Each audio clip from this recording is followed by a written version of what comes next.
Right. Okay, let's make a start. Um, Hi, everyone. How's everyone doing? I hope you've had a great week. So let's start by recapping what we did last week. So if you remember, if you think back, we started looking at the structure of how to start putting together a creative writing piece.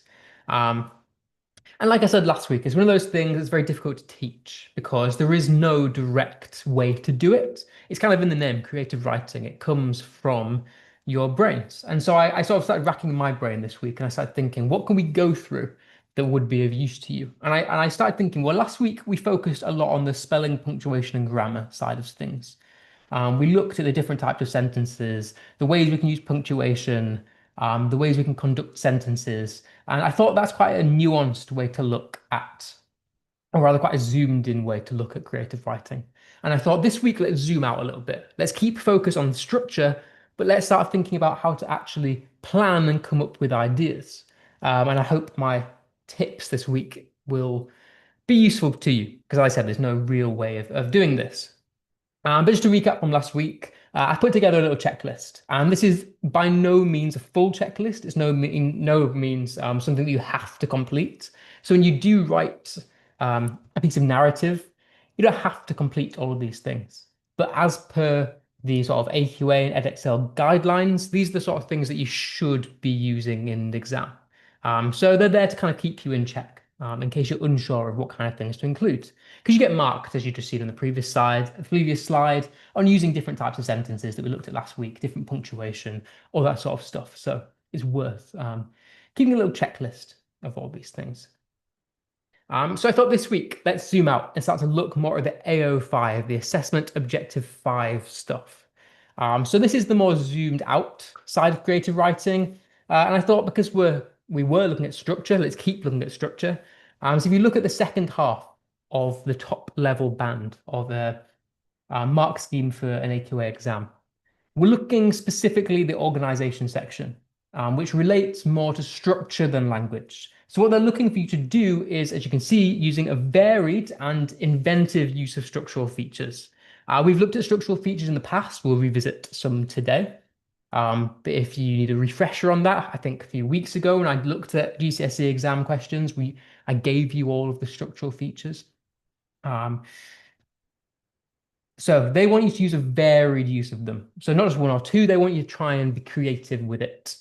Using them in varied and inventive is a key word. Because what they really mean by that is unique writing. They don't just want to see something that's been hashed 1,000 times before.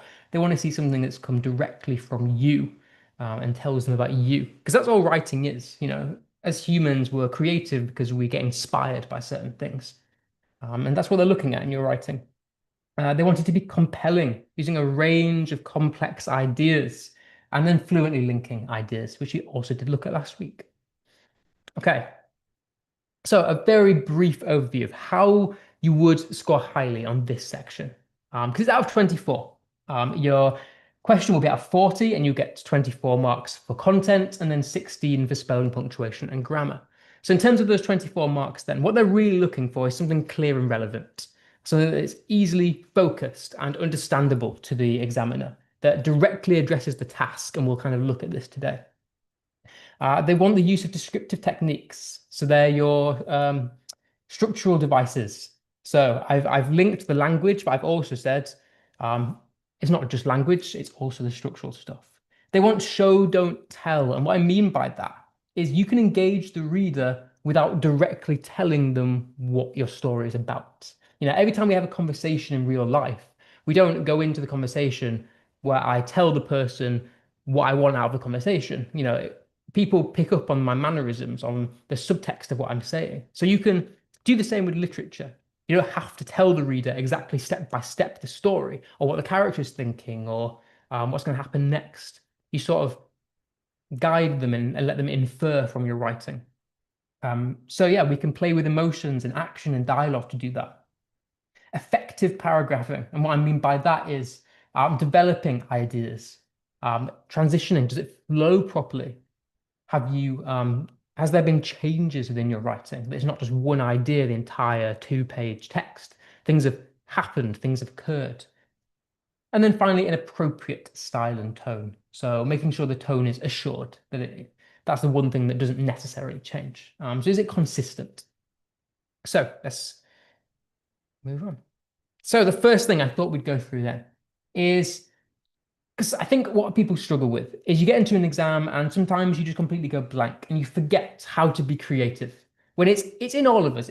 Humans are innately creative, and I think what the exam structure tends to do, especially in like sciences and maths, is they kind of like batter out of you all of the creativity. So by the time you get to English, you just forget how to be creative. Um, so when it comes to exam prompts, they're there to help you for a reason. But I want to make it clear that prompts are just that. They are prompts. They're not something that you have to absolutely 1000% stick to. As long as you write about something that's within that general field of what the prompt is about, that's an acceptable answer. So it's a key reminder that you can literally write about anything as long as it's somewhat related to the prompt. So you've got a wide range. You've got free reign about what you want to talk about in the exam. So it doesn't have to be something that is, firstly, that has really happened. It doesn't have to be real life. It can literally be anything. It doesn't have to be based on exactly what the title says. So, for example, here, write a description of a library, a story about a library.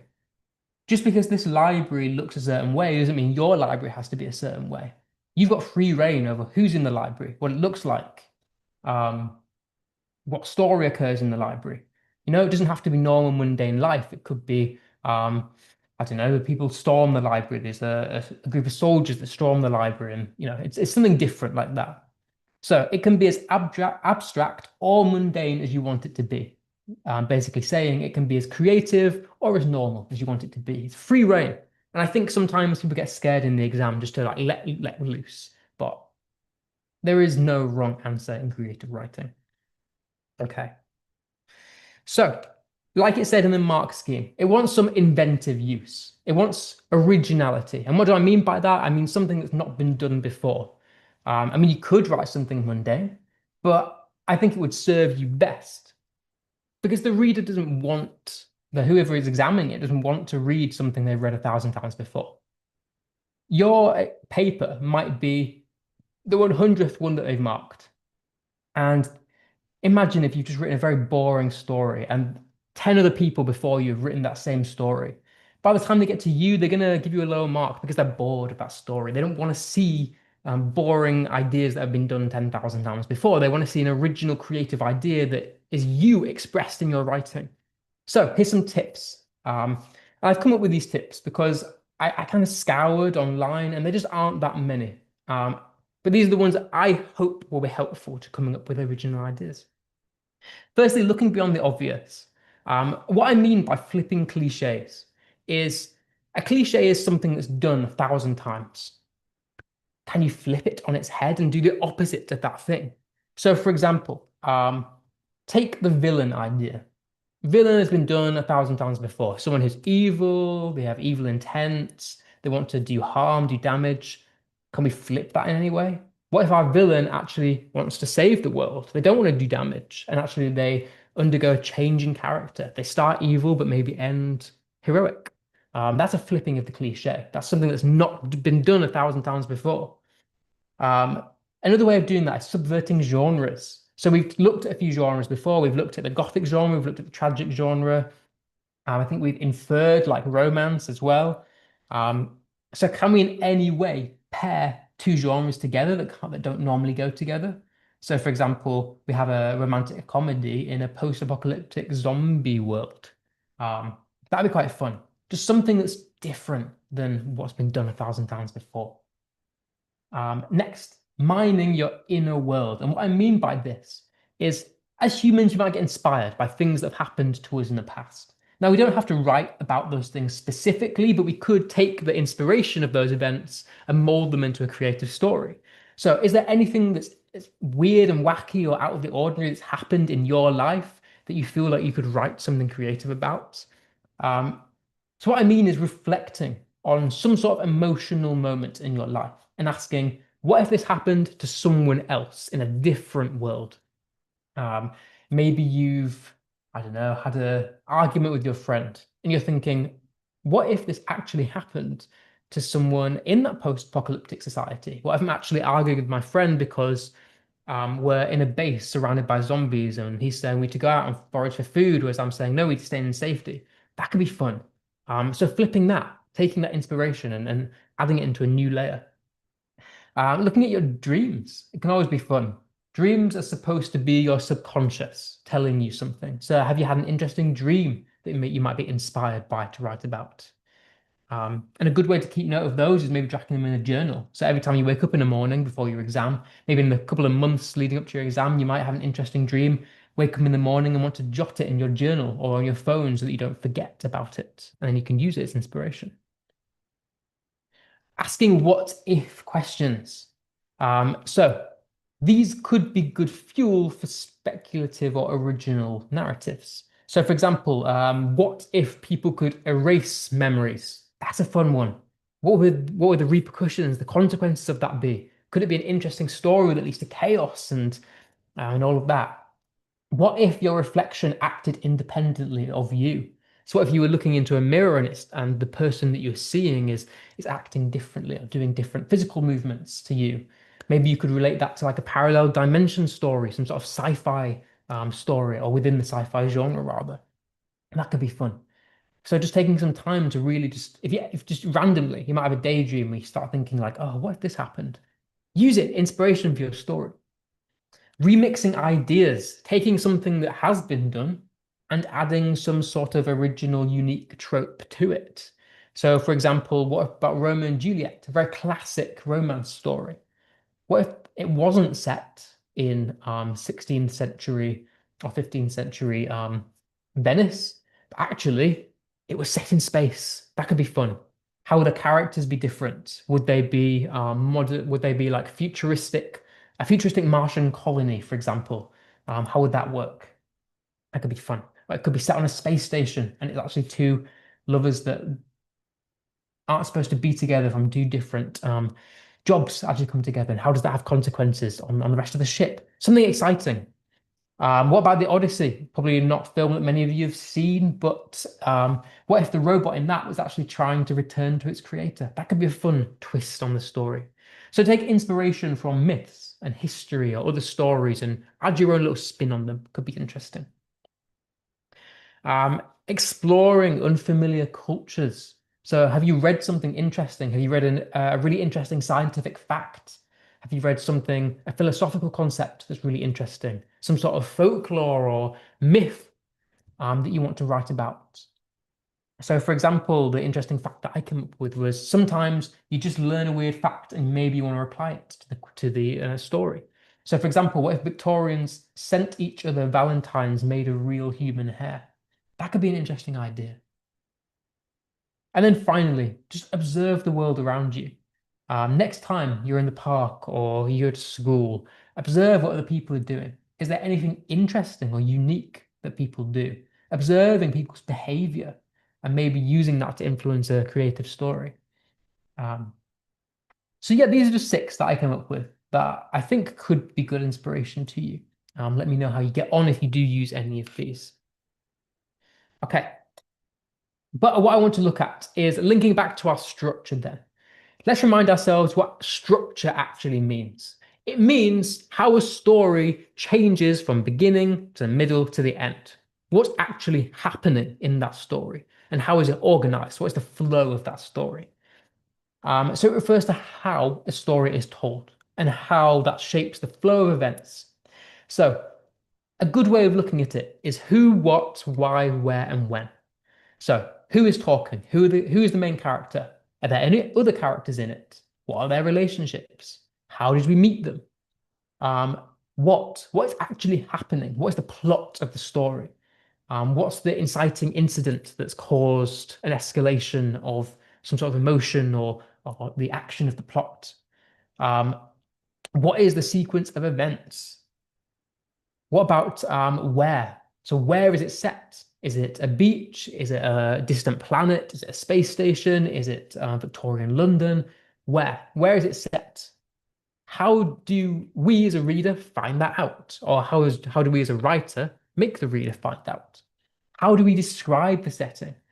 Does that setting change? Do we move? Maybe it starts in a workplace and then it ends maybe, I don't know, in a beach somewhere. Is there a reason for that change?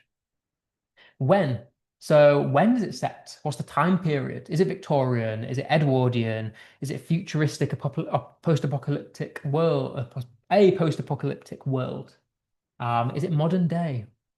What's the time of day? Is it night? Is it evening? Does that change at all? Does it start in the day and then we move on to the next day? How does time work? Where are we in terms of the story arc? Are we at the beginning? Are we the rising action? Are we the climax? Are we towards the end? Um, does anything change? So are there any changes in focus? Are any new characters introduced? And if so, why? Who are these people? Is it for a reason? And all of that's food for thought. But today, because it's quite a long thing to go through, we're going to break it down and then we're going to finish it next week along with our language stuff. And then we can do some more interesting things to end the year. So again, if you have any other questions, put them in the chat. I mean, any other ideas, put them in the chat. So we're going to focus today on specifically who, where, and when. And then we'll finish our what next week. So who refers to who is the main character of our story going to be? How do we come up with this idea? Because it's important. You might think this is quite a simple idea. This is quite a simple, quick thing to come up with. But your choice will affect the rest of your story. It will affect how your story is told. It'll affect what emotions you get across to the reader, what kind of story you convey, what genre is it. Who is a very important question. Because each choice that you'll see here, which I hope you're familiar with, will determine the journey of the reader. So, firstly, there's four types: first person and third person. So, when I refer to first person, I mean it's I, me, my, we. It's from someone's perspective. So, it's the main. So, firstly, we can have either protagonist or witness. So, if we start with protagonist, that's our main character. This is when our narrative is the main person, our main character, telling the story from their point of view. So I, we, my, all that sort of stuff. Those are the pronouns used. So for example, I've gone with, I couldn't believe what I was seeing. My heart raced as I stepped closer to the mysterious door. Now, this is an interesting kind of narrative to use because out of the four, it creates the most personal journey. Um, Imagine your friend is telling you a story. It's your best friend, and they're telling you a story. The reason you're engaged, let's be honest, is because it's them. You are invested in their life. And that's the same thing that a first-person protagonist narration does to us in our creative writing, is it engages the reader by bringing them along with the story. It makes them feel like they're the person in the story. And so it's interesting that way because we forge these really strong emotional connections with the narrator of the story. And the readers experience the world as our character experiences the world. So what the character knows, we know. What the character doesn't know, we don't know. So it leaves room for mystery whilst making us feel connected to that character. So it's quite an interesting choice of narration because of that mystery, because the reader doesn't know everything. So that's why I always kind of go for a first person narration because it leaves the mystery there. We only know what the protagonist knows. Okay, but you could also have first person witness. So this is when the character speaking is not the main character of the story. So it could be like a fly on a wall. It's someone who's observing the events away from the action. They're not actually involved in the action itself. So a good example of this at GCSE is like Jekyll and Hyde. Mr. Utterson tells the story. You could argue he's a witness to the story. Yes, he's kind of involved and he goes and finds Dr. Jekyll, who's his friend, but he's kind of a witness to the story. He's an onlooker to most of it.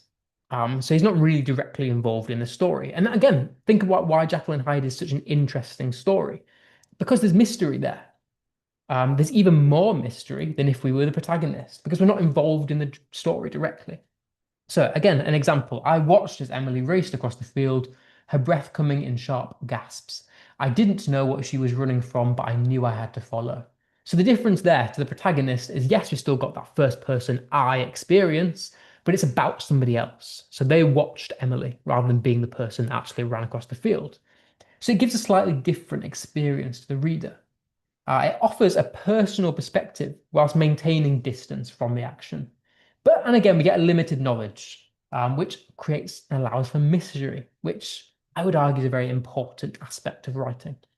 So we'll look at a third person, but I always advocate for first person narration because I think, in terms of an exam perspective, I think it's more interesting for an examiner to be part of a story where they're not being told everything that's happening. There is some mystery there to let the reader be intrigued by. Okay, but we can also get third person. So this is when we get pronouns such as he, she, and they.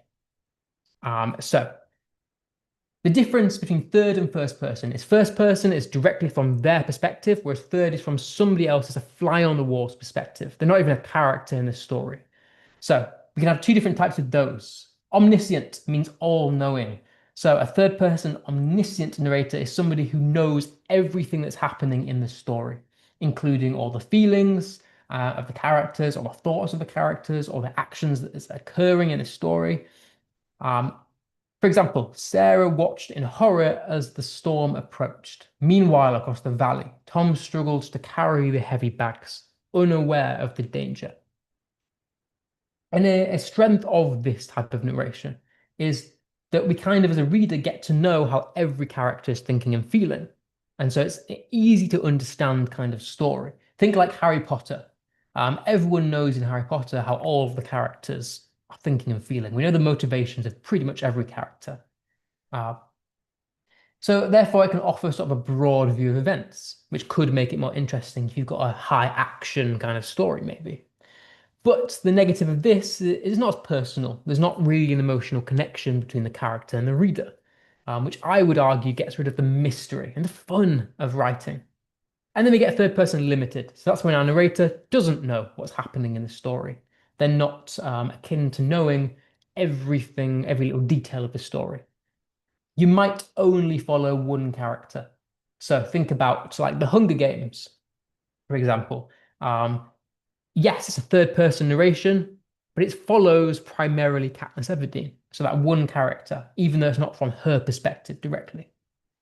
So, for example, Emily looked at the door, her hand trembling. She wanted to open it, but something stopped her.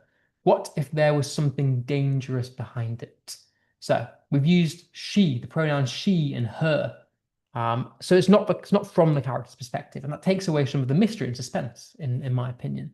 But it's still a useful narration nonetheless. So the strengths of that kind of narration is it provides, yes, an intimate view of a singular character's mind, but it takes away the mystery and suspense because you can't know what the other characters are thinking. Okay. So, can we please cover some Inspector Cole's revision next lesson? So I just want to make it clear my plan for the rest of the year because we've not got that many sessions left now. I think there's only 3 after this. In terms of this first hour is supposed to be Key Stage 3, which is why I've kind of gone back to sort of essay writing, creative writing.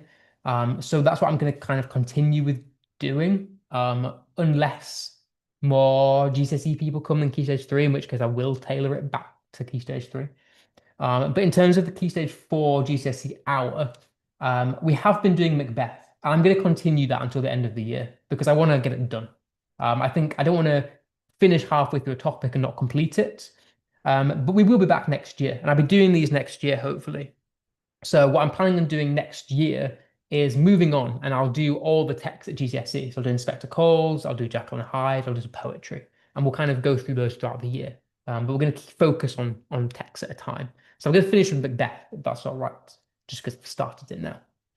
But anyway, if you have any sort of ideas for language stuff you want to go through in terms of Key Stage 3, I'm open to ideas. Because we'll have another 2 sessions after next week. Okay, so why is narration important? Because it shapes the stories, or it shapes the flow of the story, therefore shapes the reader's experience. The choice of narrator reflects the deeper meanings of the story. So if you've got a narrator who is from their perspective and you're getting all their thoughts and their feelings, it might be a more sort of introspective novel.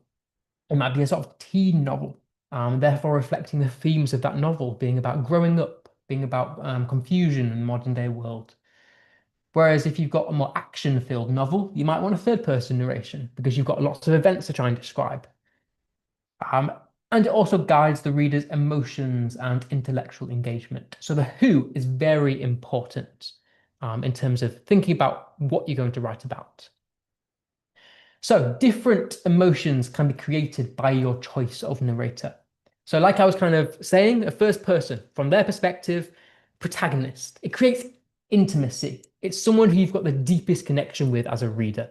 So it's good for conveying those sort of raw emotions. So if you want to write a story, for example, about grief, maybe you're writing about somebody who's lost somebody.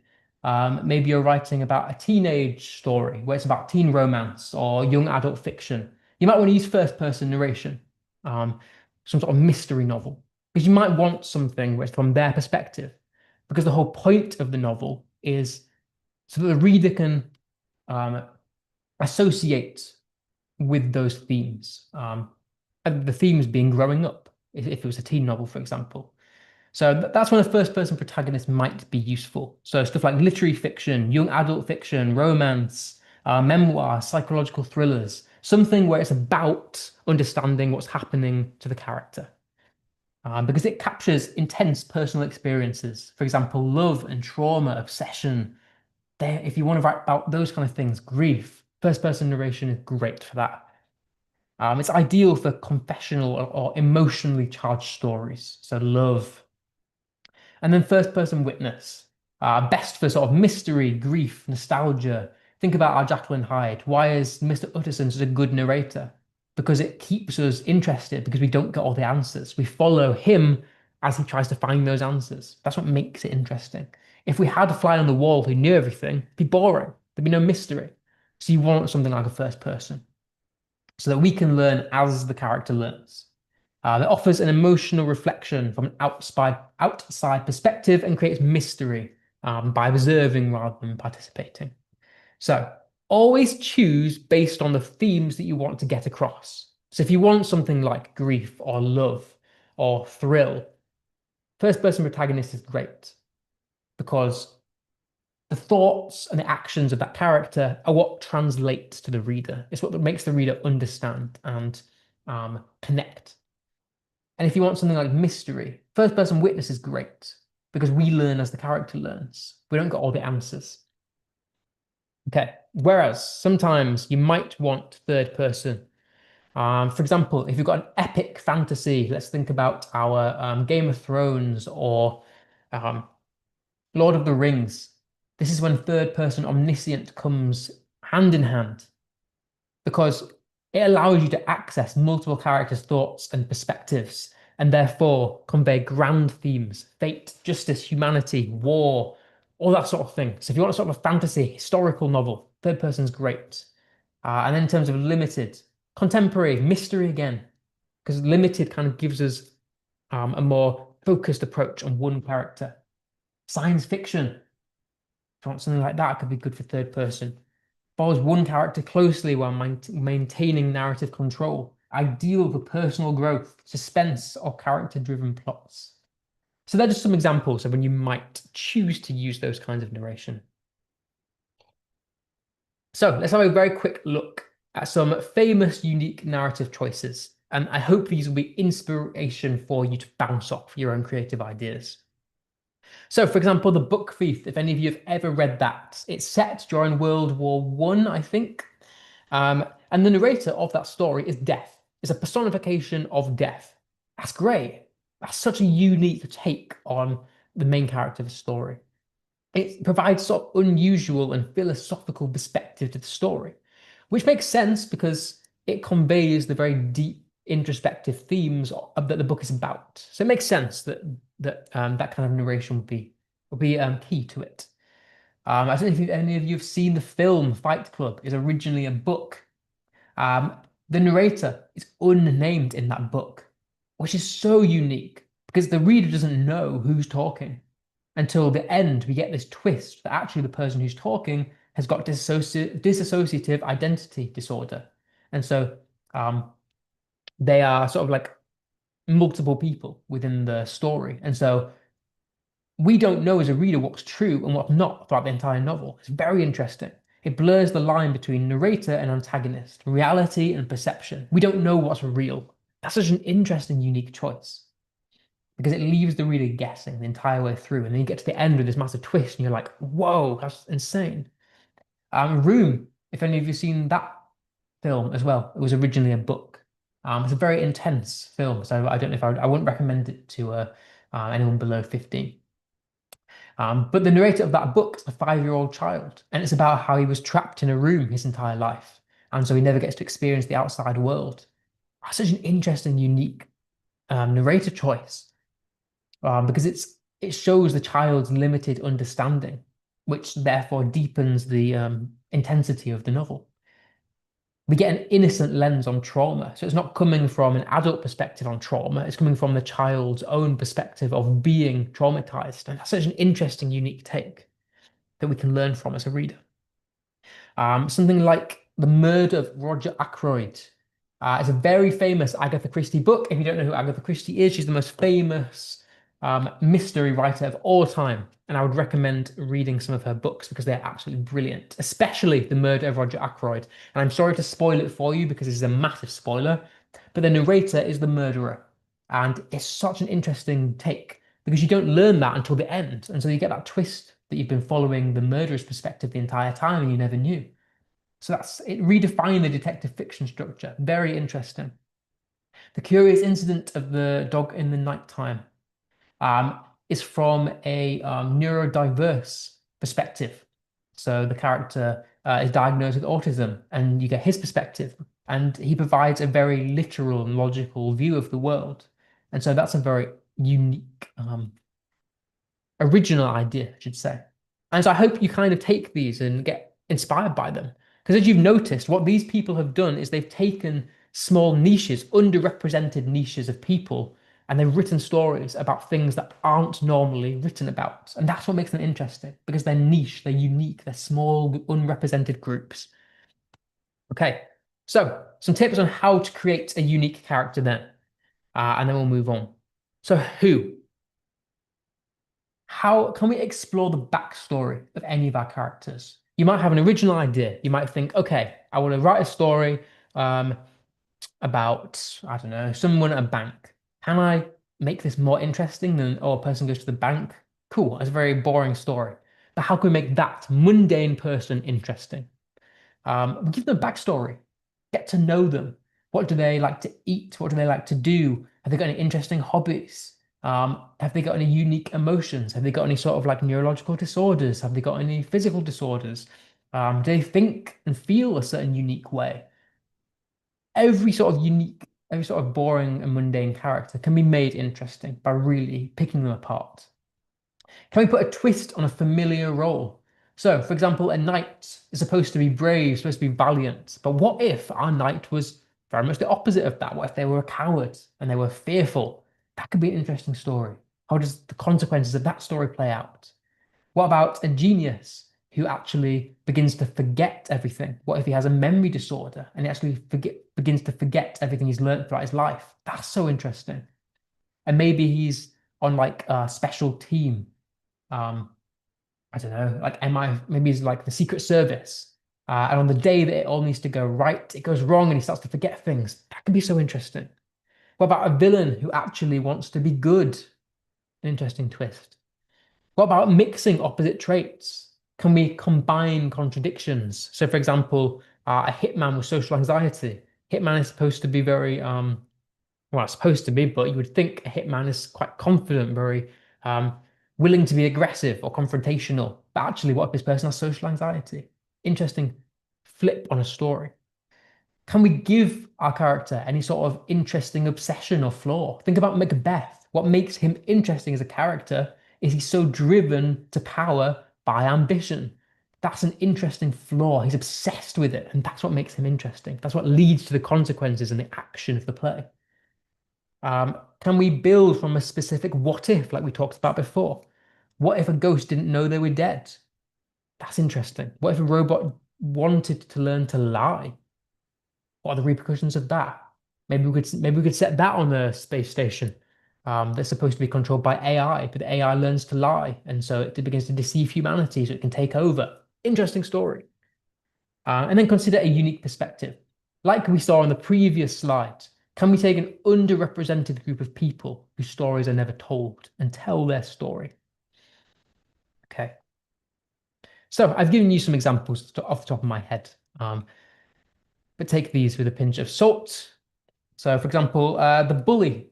Maybe we tell a story from the perspective of the bully rather than the victim. Can we expand the backstory of that character? Maybe they bully for a reason. Obviously, I'm never ever going to condone bullying, but what if the bully actually has a really terrible home life, and that explains why he bullies? That could be an interesting take.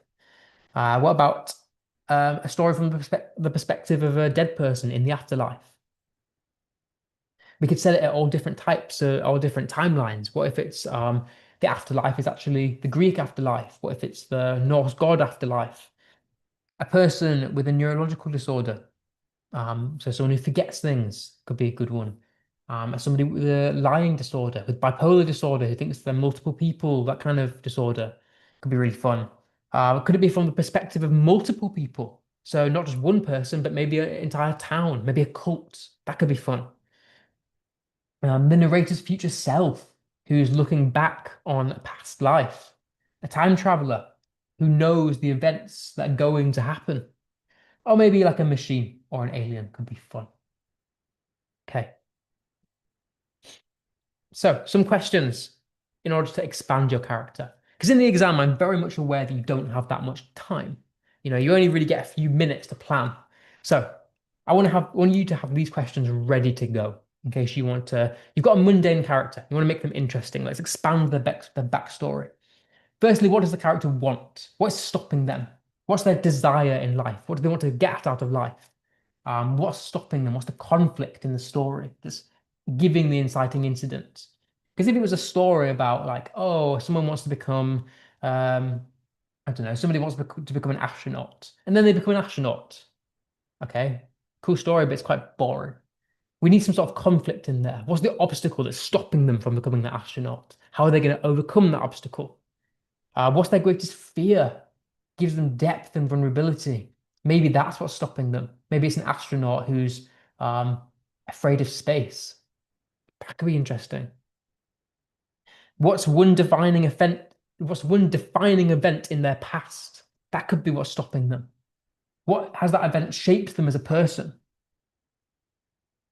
How do they treat others? So that shows their personality. It shows their morality as a person. And then what's a contradiction in their behavior or beliefs? That could give them complexity and realism to make them more relatable to the reader. So these are just 5 questions. Again, something to bounce off rather than a complete checklist.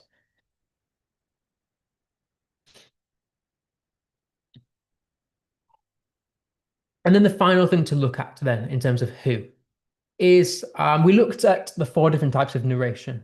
We can also get 2 different subtypes if you remember back to our structure. We can get someone who's reliable and someone who's unreliable. And similarly, this shapes the novel or the flow of our story. So this shapes how your reader interprets truth, engages emotionally, and uncovers deeper themes. So a reliable narrator is somebody who presents the facts that are very truthful and very clear. We know what they're saying is very much honest and it's true. And so we can build trust with that person. So you might use this to explore themes of justice and empathy. However, what makes it more interesting is imagine if you had someone who's unreliable that you don't trust, someone who misleads or distorts the truth, whether this is on purpose or not. And we'll explore some examples in a second of unreliable narrators. But it could be interesting to add mystery or tension to a story. Perfect for exploring themes like memory, deception, moral ambiguity. So I think it's worth saying that if you're an unreliable narrator, it's not necessarily on purpose. It could be. It could be like, for example, the murder of Roger Ackroyd. The murderer was the narrator of that story, but they purposefully tried to deceive the reader because it's what makes it interesting. They don't want you to know that they're the murderer. Otherwise, boring story. If we knew straight away they were the murderer, we wouldn't want to read on. But maybe they're not purposefully trying to deceive. Maybe it's someone with a memory disorder who doesn't know they have a memory disorder. Maybe it's, for example, in the Fight Club when our narrator was someone with dissociative identity disorder who doesn't know that they have multiple personalities. That could be interesting. So some famous examples, and then we'll move on to the where. Is so again the murder of Roger Ackroyd. He was the murderer. He purposefully withheld information in order to create a deeper narrative. The Fight Club example, he was unaware of the full truth himself, and therefore he couldn't tell the truth to us. What about something like Gone Girl? Don't know if any of you have seen that film. Wonderful film, genuinely an amazing film. Would recommend a watch. But it was originally a book, and it's told from the perspective of a couple. So a man and a woman, the husband and the wife. And I don't want to spoil it for you if you want to read it, but it gives their perspectives of the same story, and they're very different perspectives of the same story. And it's very interesting in terms of trying to figure out who's telling the truth and who's lying. And one of them, I won't say which one, purposefully goes out of their way to manipulate the reader to get us to believe something that's not true. So that's a very interesting take on a narrative. And then something like Patrick Bateman, again, American Psycho. If any of you have seen that film, you're probably too young. He is psychologically unstable and therefore becomes a murderer. And so that's an interesting take on narrative as well, because we can't trust what he says. Okay. So it's always key when thinking about who to always make sure there is change. Like I said at the beginning, any good story has change. Things need to happen, like I said last week. It'd be very boring if an astronaut wanted to become an astronaut and then became an astronaut. There needs to be some change in the story to make it interesting. And one of those changes could be a change in attitude or feelings. So does our character undergo change? Think about Macbeth. He starts as a very moral, well, I don't know if moral is the right word, but he starts as a very valiant hero. And then by the end, becomes corrupted by ambition and overtaken by guilt and violence. That's a change. He didn't start that way. He became that way. And so sometimes you might want to show a change in character. It could be something smaller than that. It doesn't have to be massive. It could be like a villain learns to act with humanity, learns to become good. That's a change. Um, so this is key to writing an interesting story. In every story you read and every show you watch, the characters change. So next time you watch a TV show or a film, notice how the character is not the same at the end as they were at the beginning. Their change is what makes the story interesting. So whether it's they learn a moral lesson or they get driven to madness or something, but some sort of change is interesting because it might highlight the moral message of the story. So linking then to our structural devices. These are just some examples, and we've talked about these in the past, that we could use when thinking about our narrator, about our who. So, for example, a stream of consciousness is an interesting choice. So if you think back, this is when a story is told from a first person perspective, but it's a person who gets all of their thoughts and feelings across. It's basically where the narrative is just them reeling off how they're thinking and they're feeling. And so that could be an interesting choice. A good example of that we'll look at next week is Stone Cold. I don't know if that's still on the syllabus for you guys. It was about year 8, year 9 that I think that you're supposed to study that book. But that's a stream of consciousness. It's about the main character who's a homeless person living on the street. And it's all of his thoughts and his feelings being told directly to the reader. That could be an interesting take on a narrative choice. It expresses confusion, anxiety, and introspection. Perhaps fragmentation, when a character has a break or a change in what they're thinking, which is indicated, as we saw last week, by the dash punctuation. So that's a good way of getting your punctuation in there for your dashes. It's when a character has got a thought, but then they change that thought and they go on to thinking about something else. Fragmentation. So it can often convey feelings of trauma, disorientation, or urgency. Perhaps a common day example of fragmentation might be you're walking out of the house and you're in a rush because you're about to miss the bus. and you've got halfway down the street and you're thinking, okay, I'm really excited to go meet my friend. Oh, I've just left my keys at home. That's fragmentation because you've just changed your thoughts very quickly. Listing is a good one. So that's when, well, self-explanatory, a list. So it conveys passion or overwhelm sometimes, and we could use it to convey that, which is good at building emotional intensity. What about repetition? Very similar idea to listening. It's good for emphasizing key ideas, creating this rhythmic pattern of sentence structure. Good for obsession and grief and desperation. Think about Lady Macbeth saying out, down, spot, out, I say. Got that repetition of the out. She's clearly in some sort of distress. So we could use repetition for that. Fast pacing is a good one. So, like we looked at last week, we looked at short, simple sentences and minor sentences. We can use them to create fast pacing. And the reason we'd want to use maybe a fast pace is because it conveys some sort of anxiety, some sort of, pardon me, some urgency, panic, or it could be something positive like excitement. Or we might want to use our longer sort of complex sentences to create a slowed pacing. And they're good for building tension. Imagine, don't know, a bit morbid, but what if an alien is chasing someone on our spaceship and our character is hidden in the nearest store cupboard? There might be a really long, drawn out description of that experience to really build tension, to really build the mystery so the reader doesn't know what's going to happen. That could be a good use of slowed pacing. So these are just six of our structural devices that we can link to the narrator choice.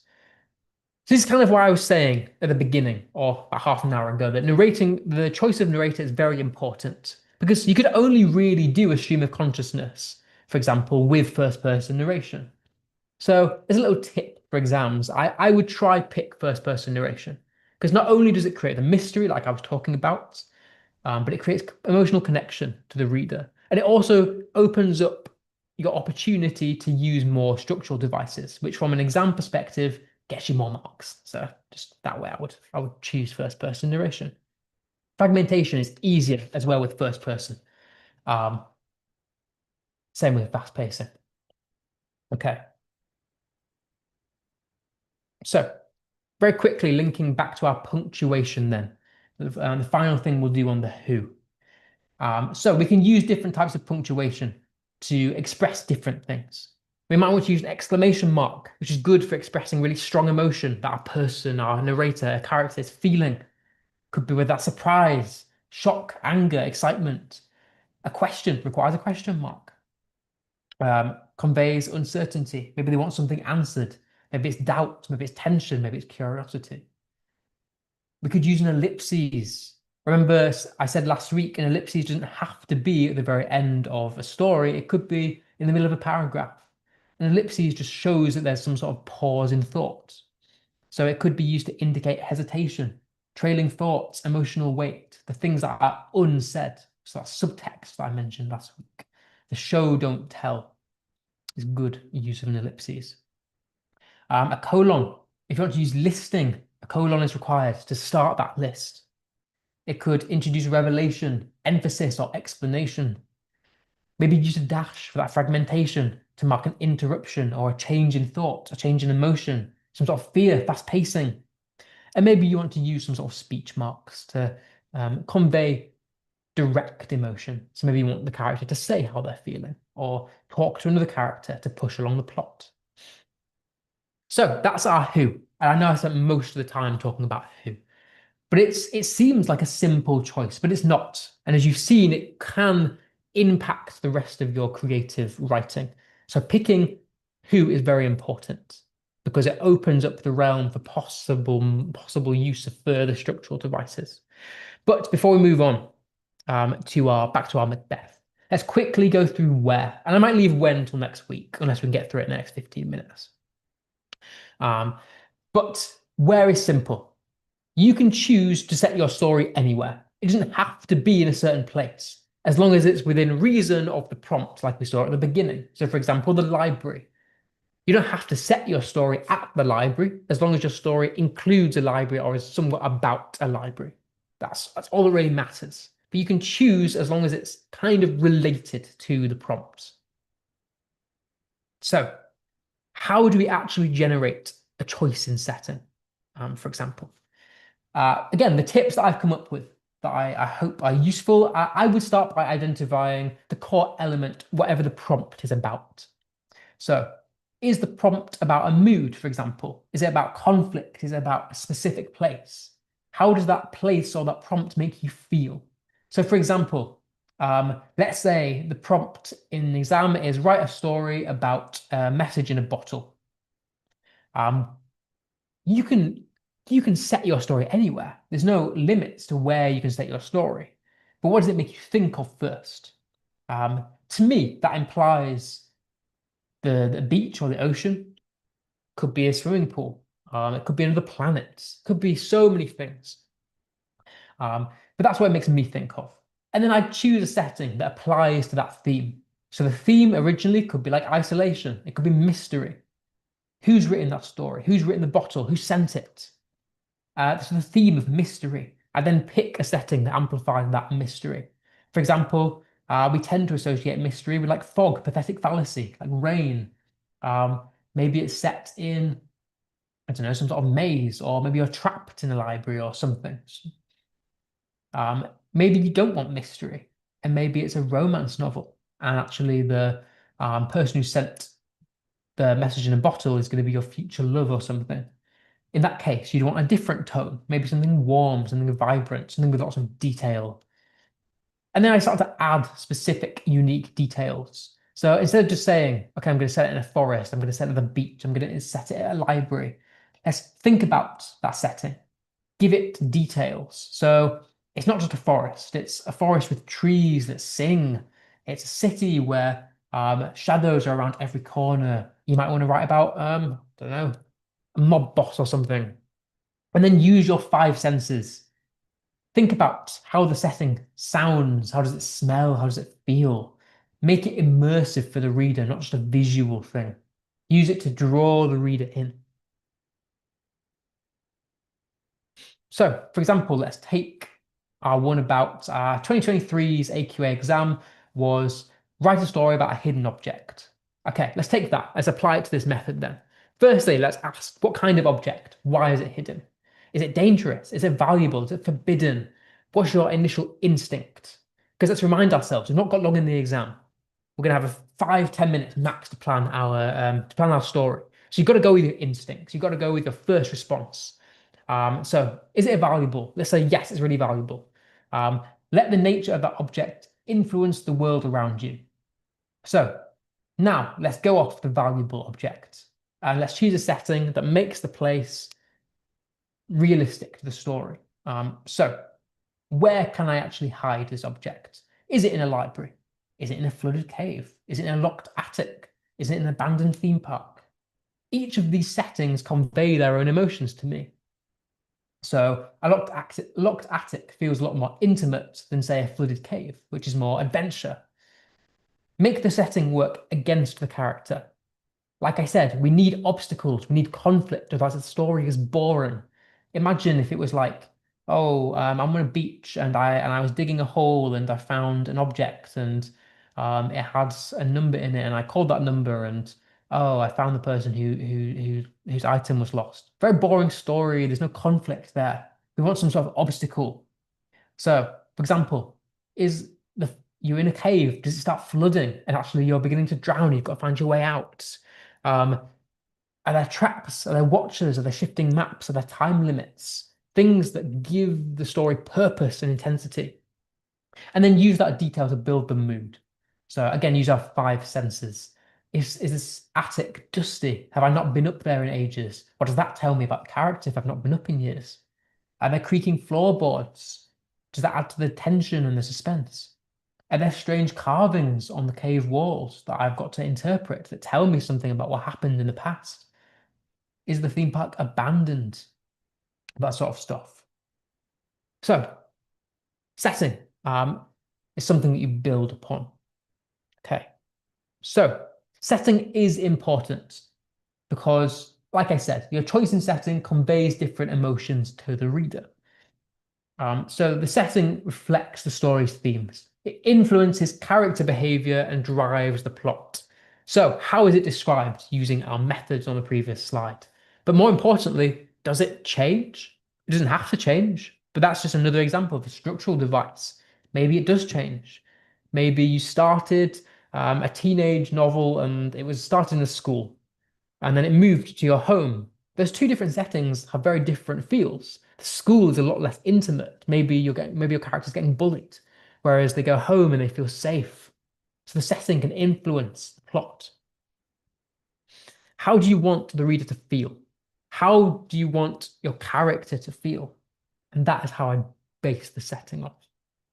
Okay, right.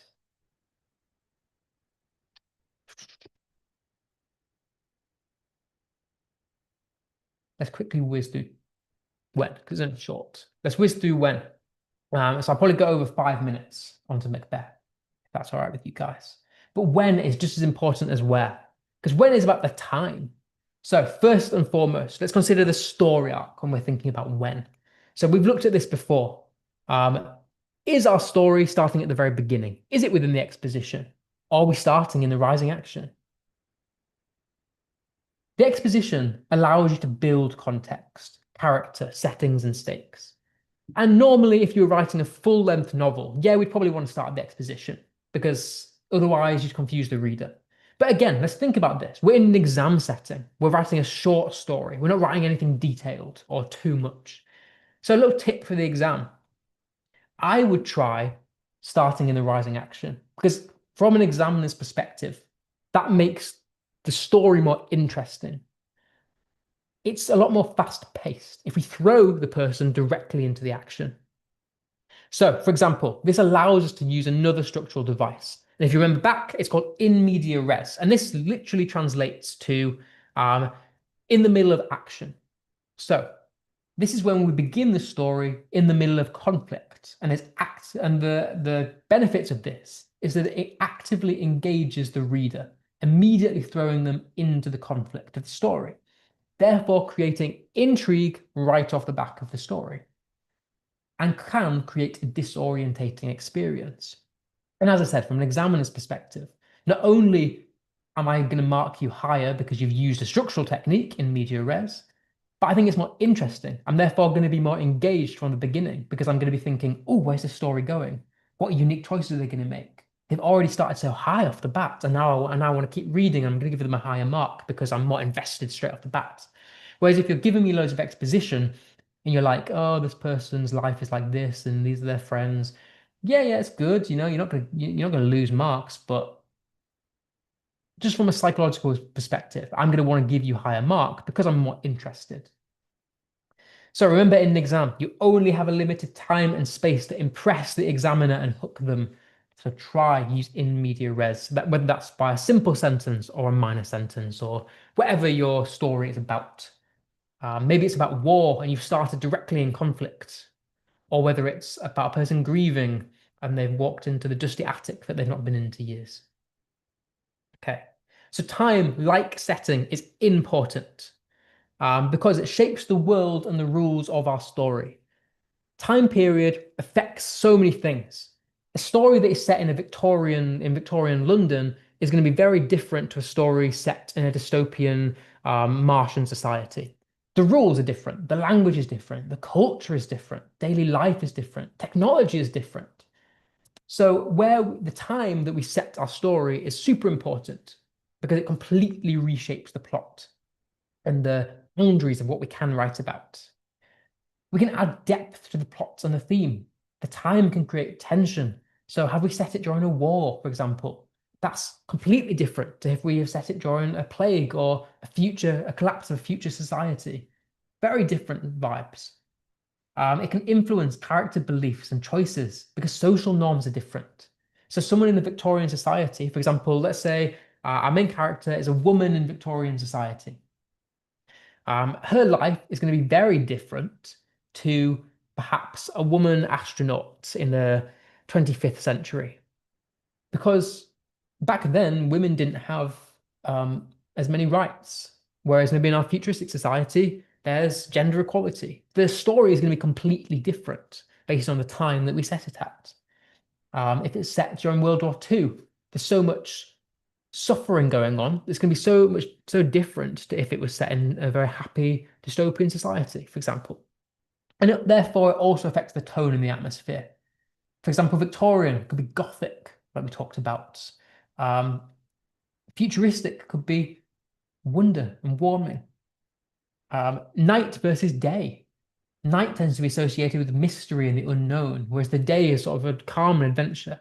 So time is extremely important when deciding what to write about.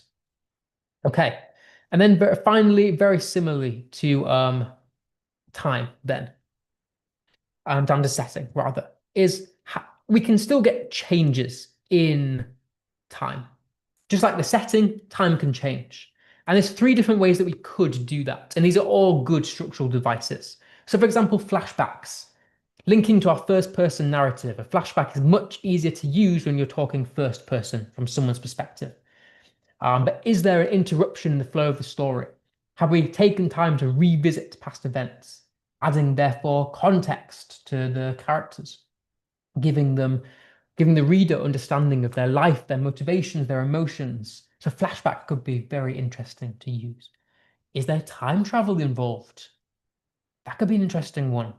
I don't know if any of you have heard of the story or the film A Time Traveler's Wife.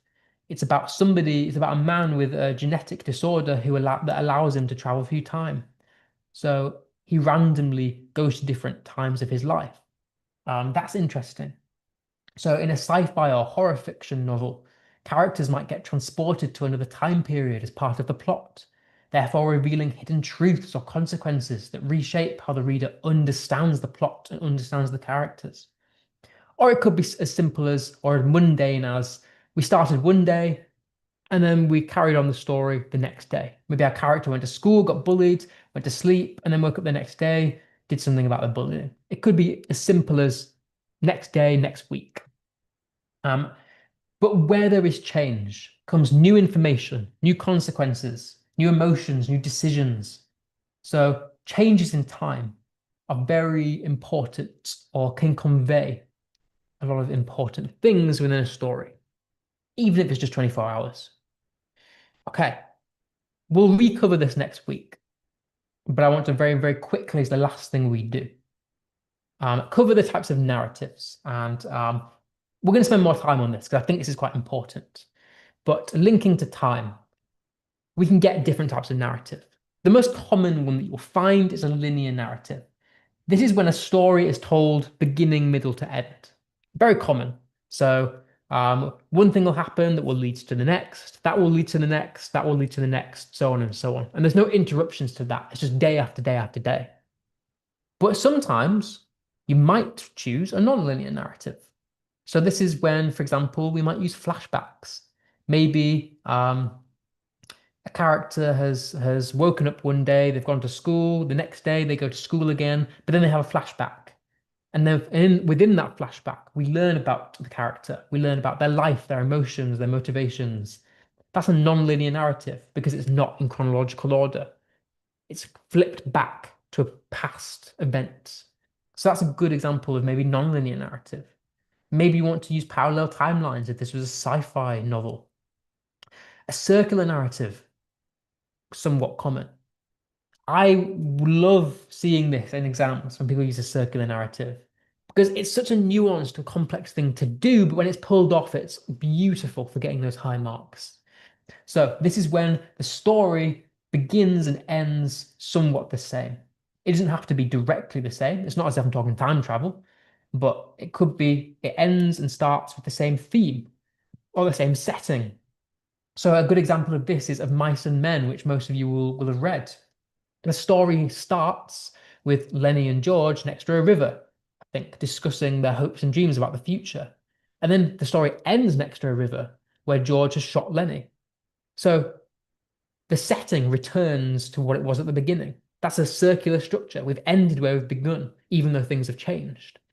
And that really highlights and emphasizes the themes of that novel and emphasizes the emotion. I argue that because it ended next to a river, it made Lenny's death hurt me more as a reader. Whereas if it had been I don't know, a farm or something, yeah, it still hurt because Lenny's dead and they were so close as brothers, but I think it hits more in terms of a symbolic level because the setting returns to as it was at the beginning. So sometimes I don't want you to circular narrative. And then finally, an epistolic or an epistolary narrative is where the story is told through letters or diary entries. So a good example of this is Jekyll and Hyde. The last two chapters of the book are both letters, or they're letters, sorry. So that could be a good play on type of narrative. And Jekyll and Hyde, that's an interesting choice because that's how the reader learns what's actually happened in the story. It's how we get our answers. So that could be interesting. But yeah, we'll come back to these. But that's it. So what I'm going to do next week is finish this off with our what section of creative writing. And then I'm open to ideas about other Key Stage 3 related language things you want me to go through. But whilst I change over my slides, if you've got any questions, please put them in the chat. I'm sorry that again I've gone 5 minutes over on this section. Hello to everyone that's joined.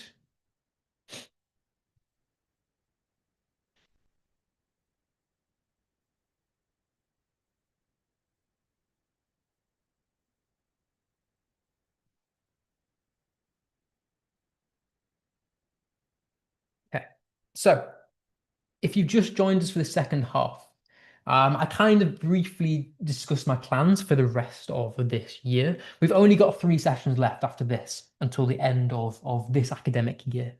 And so in terms of Key Stage 4 GCSE or the GCSE hour, I'm going to continue with Macbeth because I want to get through it, to be honest with you. I've started it now, I want to finish it. Come next year, I'm very, very happy to start looking at alternative texts. My plan is to move on to Jekyll and Hyde, do some poetry, do some what's the other one? Inspector Calls. I'm very happy to do that, but for now I'm going to stick to Macbeth. But if there's anything else you want me to go through in terms of language in the first hour, I'm happy to take ideas. But other than that, let's get on to Macbeth. Now we've looked at Act 1 in quite a lot of detail, and we're going to do the same with Act 2. You're probably thinking I'm really dragging this out, and which I agree, I am. But there's a reason for that. Act 1 and Act 2 is where we learn the most about Macbeth. Yes, I can do Christmas Carol next year. I will do that. So, Act 1 and Act 2 is where we learn most about the character of Macbeth, which is why I really want to drill this into you because we get so much juicy detail about the character in the first 2 acts, whereas it kind of peters off in Act 3, 4, and 5. So we can kind of whiz through them a bit quicker. So we know so far in the story, we meet Macbeth as a valiant hero in Act 1, Scene 2. People love him. He meets the witches in Act 1, Scene 3. He first gets instilled with ambition. He then, in Act 1, Scene 4, begins to think about killing Duncan, but then he goes against it and he says, no, I'm not going to do this. He talks to Lady Macbeth, who then inspires him to actually kill Duncan. And we see, for the first time, him actually agreeing to do it. And this is where we got to, Act 2. So, questions to consider in Act 2, Scene 1. Why do you think Macbeth hallucinates? What does it tell us about his state of mind? What do we learn about his character? How is ambition presented? And how is the theme of violence presented? Think about how violence is different to Act 1. Because in Act 1, violence is very much a celebrated thing. We literally meet him in battle. We get introduced to the character through his battle persona. And he's very much celebrated for it. So, Act 2, Scene 1. I'm going to label it before the murder because he's not yet murdered Duncan. He's about to do it. So, in this scene, Macbeth alone envisages a floating dagger guiding him to Duncan's chamber. This hallucination reflects his inner turmoil and the impending act of murder. He then proceeds to kill Duncan, marking the point of no return in his character. And it's worth saying, this is still the rising action. This is kind of another inciting incident almost, but this is the rising action of the play. So, as always, feel free to take the quotes. I'm going to go through them in more detail, but I'll leave them for 20 seconds if anyone wants to take them.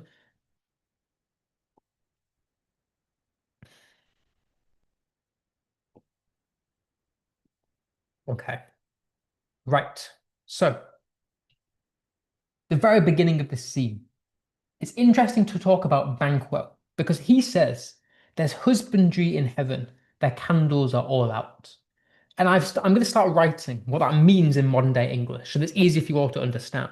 But what he's really saying here is the sky is empty tonight, there are no stars. And this might seem like a mundane, meaningless line, but it's not. What he's really saying is that he's suspicious of his stay at the castle. Before the murder has even been done, before we've even got the dagger soliloquy, Banquo is saying that he's really suspicious. He doesn't want to stay at the castle that night because he fears that something is about to happen. He thinks that something out of the ordinary is going to happen. And so he thinks that because there's no stars in the sky, that it's an omen for some sort of foul play.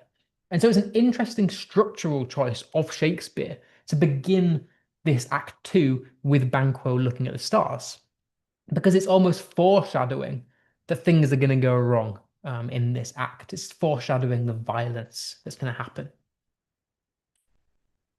He then says, the diamond he greets your wife withal.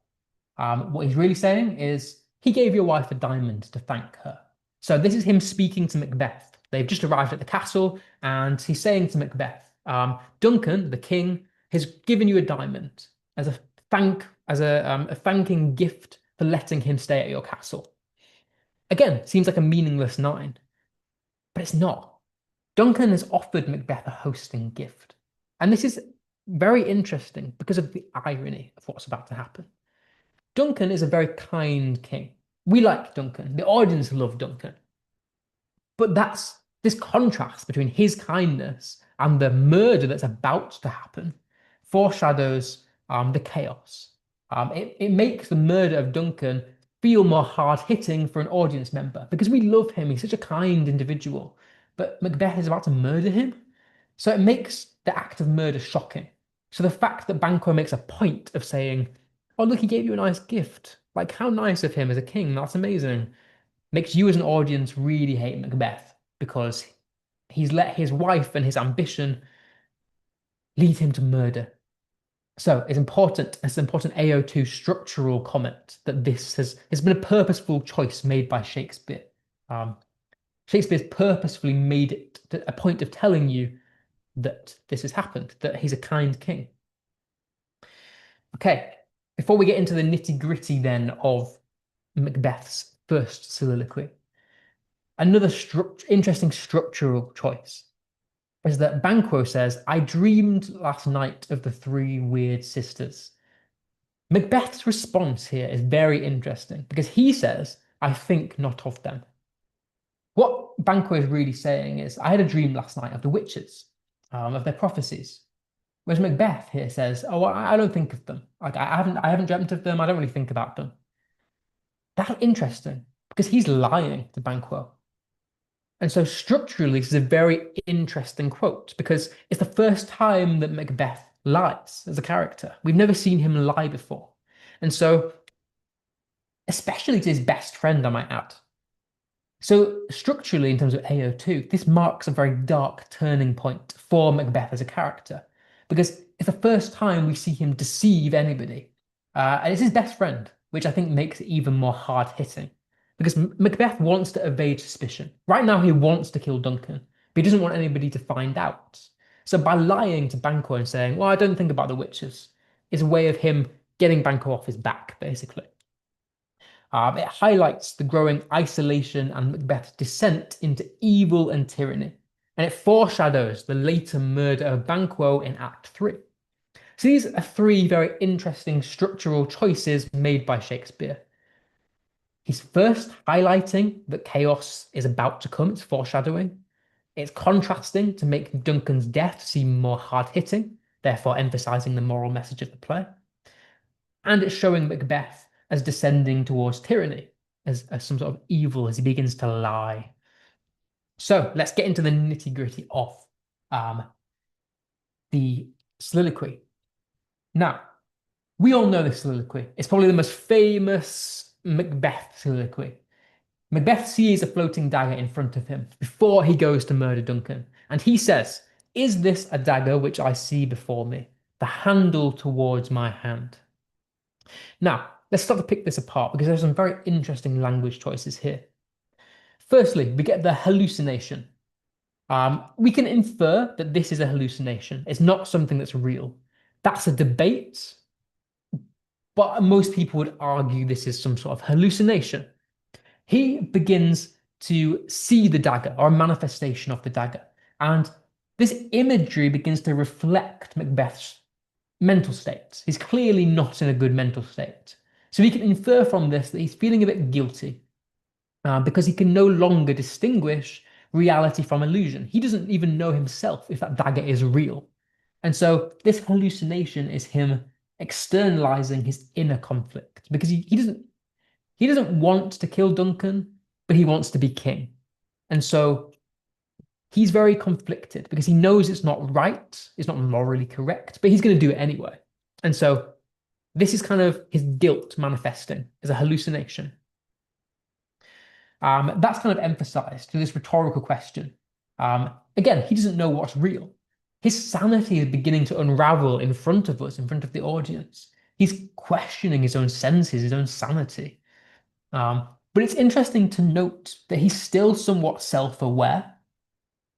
He recognizes his own internal conflict. It's not quite the point of no return yet because he's not committed the act. He still recognizes it's wrong to kill. And sort of to emphasize that, we get this juxtaposition. He says, is this that I see? He doesn't know what's real. He's saying, is this real? Is this a dagger in front of me or is it in my head? Do I actually see it or not? And so we get this juxtaposition between reality and illusion. Is this dagger real or imagined? And that only further serves to reflect his moral uncertainty. He's torn between using his ambition to be king and doing what's right. He doesn't want to kill Duncan. He knows it's wrong, but he wants to become king. So he's kind of torn between this rational thought and an emotional impulse, showing, therefore, how ambition is beginning to overtake him. We also get this symbolism of the dagger. The dagger becomes to represent the violence consuming his mind. Think about the connotations of a dagger. It's something, it's a weapon. It's used to damage and hurt other people. So the fact that he's seeing this weapon in his head shows how violence is quite literally internalizing inside of him. It's becoming him. It's overtaking him. His ambition is consuming everything that he is. And then finally, we get the handle towards my hand. Very interesting that Shakespeare chooses to personify the dagger. He's almost painting the dagger as being its own force. It's choosing to face the handle towards Macbeth. It almost gives the dagger, therefore, intention. Personifying the dagger as something guiding him, almost like some supernatural force. It almost suggests that Macbeth is being led by fate or by forces of evil, potentially the witches. And so therefore it kind of sets up the debate as to whether this is real. Is it something that the witches have conjured, or is it a hallucination in his head? That's a debate for you. And then he kind of continues this by saying, thou marshallest me the way that I was going. What he's really saying is, you're leading me along the path that I was already planning to take. So what you'll notice is so interesting here is that he begins to talk to the dagger as if it's a real person. He says thou, which means you, like you are leading me. But we know the dagger is an inanimate object. It's not real. And so what we call this apostrophe. Apostrophe is a technique when somebody talks to an inanimate object. And it's second person because it's you. So he speaks to the dagger. That's quite symbolic because it reveals his fractured psyche. It reveals how he's becoming very disorientated, how he can't tell reality from fiction. And this reflects, again, his guilt. It's almost a manifestation of his guilt. And as well, it's interesting that he says you, because it's almost like he's not wanting to take responsibility, like he's deflecting the blame. He's saying, like the dagger, like you are leading me towards killing Duncan. He's almost like trying to blame the dagger, like it's not his fault. Like instead of, because like we know as an audience, it is his fault. It's his choice to kill Duncan. But he's almost trying to blame the dagger, saying like, you're leading me to something I don't want to do. But the irony is that he was already going to do it. He says the way that I was going, he's admitting or to himself that I was already going to kill Duncan. So you get this kind of like juxtaposition between like you're taking me to do something I don't want to do, but I was going that way anyway. So he's almost trying to deflect blame, which is it's an interesting structural choice because it shows his confliction, his guilt. So again, we get this further personification of the dagger, that it's marshalling him, that it's leading him somewhere. To marshal is to lead. So Macbeth gives the dagger authority almost, showing how he tries to shift responsibility away from himself. Rather than owning his own ambition, he acts by he claims he's being led by an external force. So we can almost take this as sort of example, as evidence that he's trying to justify his decision of killing the king because he feels guilty. By blaming the inanimate object of the dagger, he's almost saying like, "Oh, it's not my fault. Like the dagger told me to do it." And so it's almost trying to justify to himself that it's okay to do, even though he knows it's wrong to kill. And that's emphasized by the sort of metaphor, the marshal. Marshal means to lead. So it's almost presenting the dagger as like a military general, sort of like telling Macbeth what to do. It becomes a symbol, therefore, of his ambition and his murderous intent. By distancing himself from his responsibility, it's very interesting because even though it's very clear to us as an audience, pardon me, that it's a manifestation or a hallucination of his mind, he's almost trying to justify it as if it's trying to like tell him what to do. And so that tells us that his mind is deteriorating, that he's becoming overwhelmed with ambition, that violence is becoming an almost innate and uncontrollable drive, whether he wants it to or not. Okay, and then finally, the irony of Macbeth says the dagger is guiding him, but the irony here is that he was already going to do it, like already going to kill Duncan. So this sort of like self-deception is revealed because he pretends to be a passive follower of fate when in reality he's an active agent. You know, by him trying to deflect the blame onto an inanimate object, it's showing that he is self-aware because he says, "Well, I was already going to kill Duncan." He just doesn't want to admit it to himself because he feels so much guilt and overwhelm. So violence is quite literally becoming a corrupting force. It's overtaking him. Okay. So very quickly, let's look at the context. And I've labeled AO3 to remind you that this is context, which we get 6 marks for in the exam out of 30. So firstly, we see Macbeth here as a tragic hero. He's someone who started at a high point and is beginning to fall from grace. This point is very pivotal in the play because it's a turning point. He's not yet killed Duncan. He's still at that choice. He's not made the choice yet. So what he does now, or what he chooses to do now, is pivotal for his character. Because he could turn his back and he could go, "Okay, no, I'm not going to do it. I'm not going to kill Duncan," and everything will be fine. But he chooses to do it. He chooses to murder. And so it shows us that his hamartia, this flaw of ambition, he's giving into it. And therefore, he's going to fall from grace. He's going to, in the end, die and fall from this high point. Well, we got introduced to him in Act 1, Scene 2. Okay, we also get this idea of fate as well. The dagger, the seeing, the handle towards my hand, it's almost presenting this debate as to was the dagger real or was it just in his mind? Therefore, symbolizing his fractured place in society. He's so overwhelmed by guilt that he's trying to justify his actions by placing the blame onto an inanimate object. Thou martialist, this idea of religion almost, this link back to religion. But the vision is being led. It could reflect religious imagery, almost like a person who sinned being led towards temptation and sin. Think about the Garden of Eden, how the snake tempts Adam and Eve to eat the apple.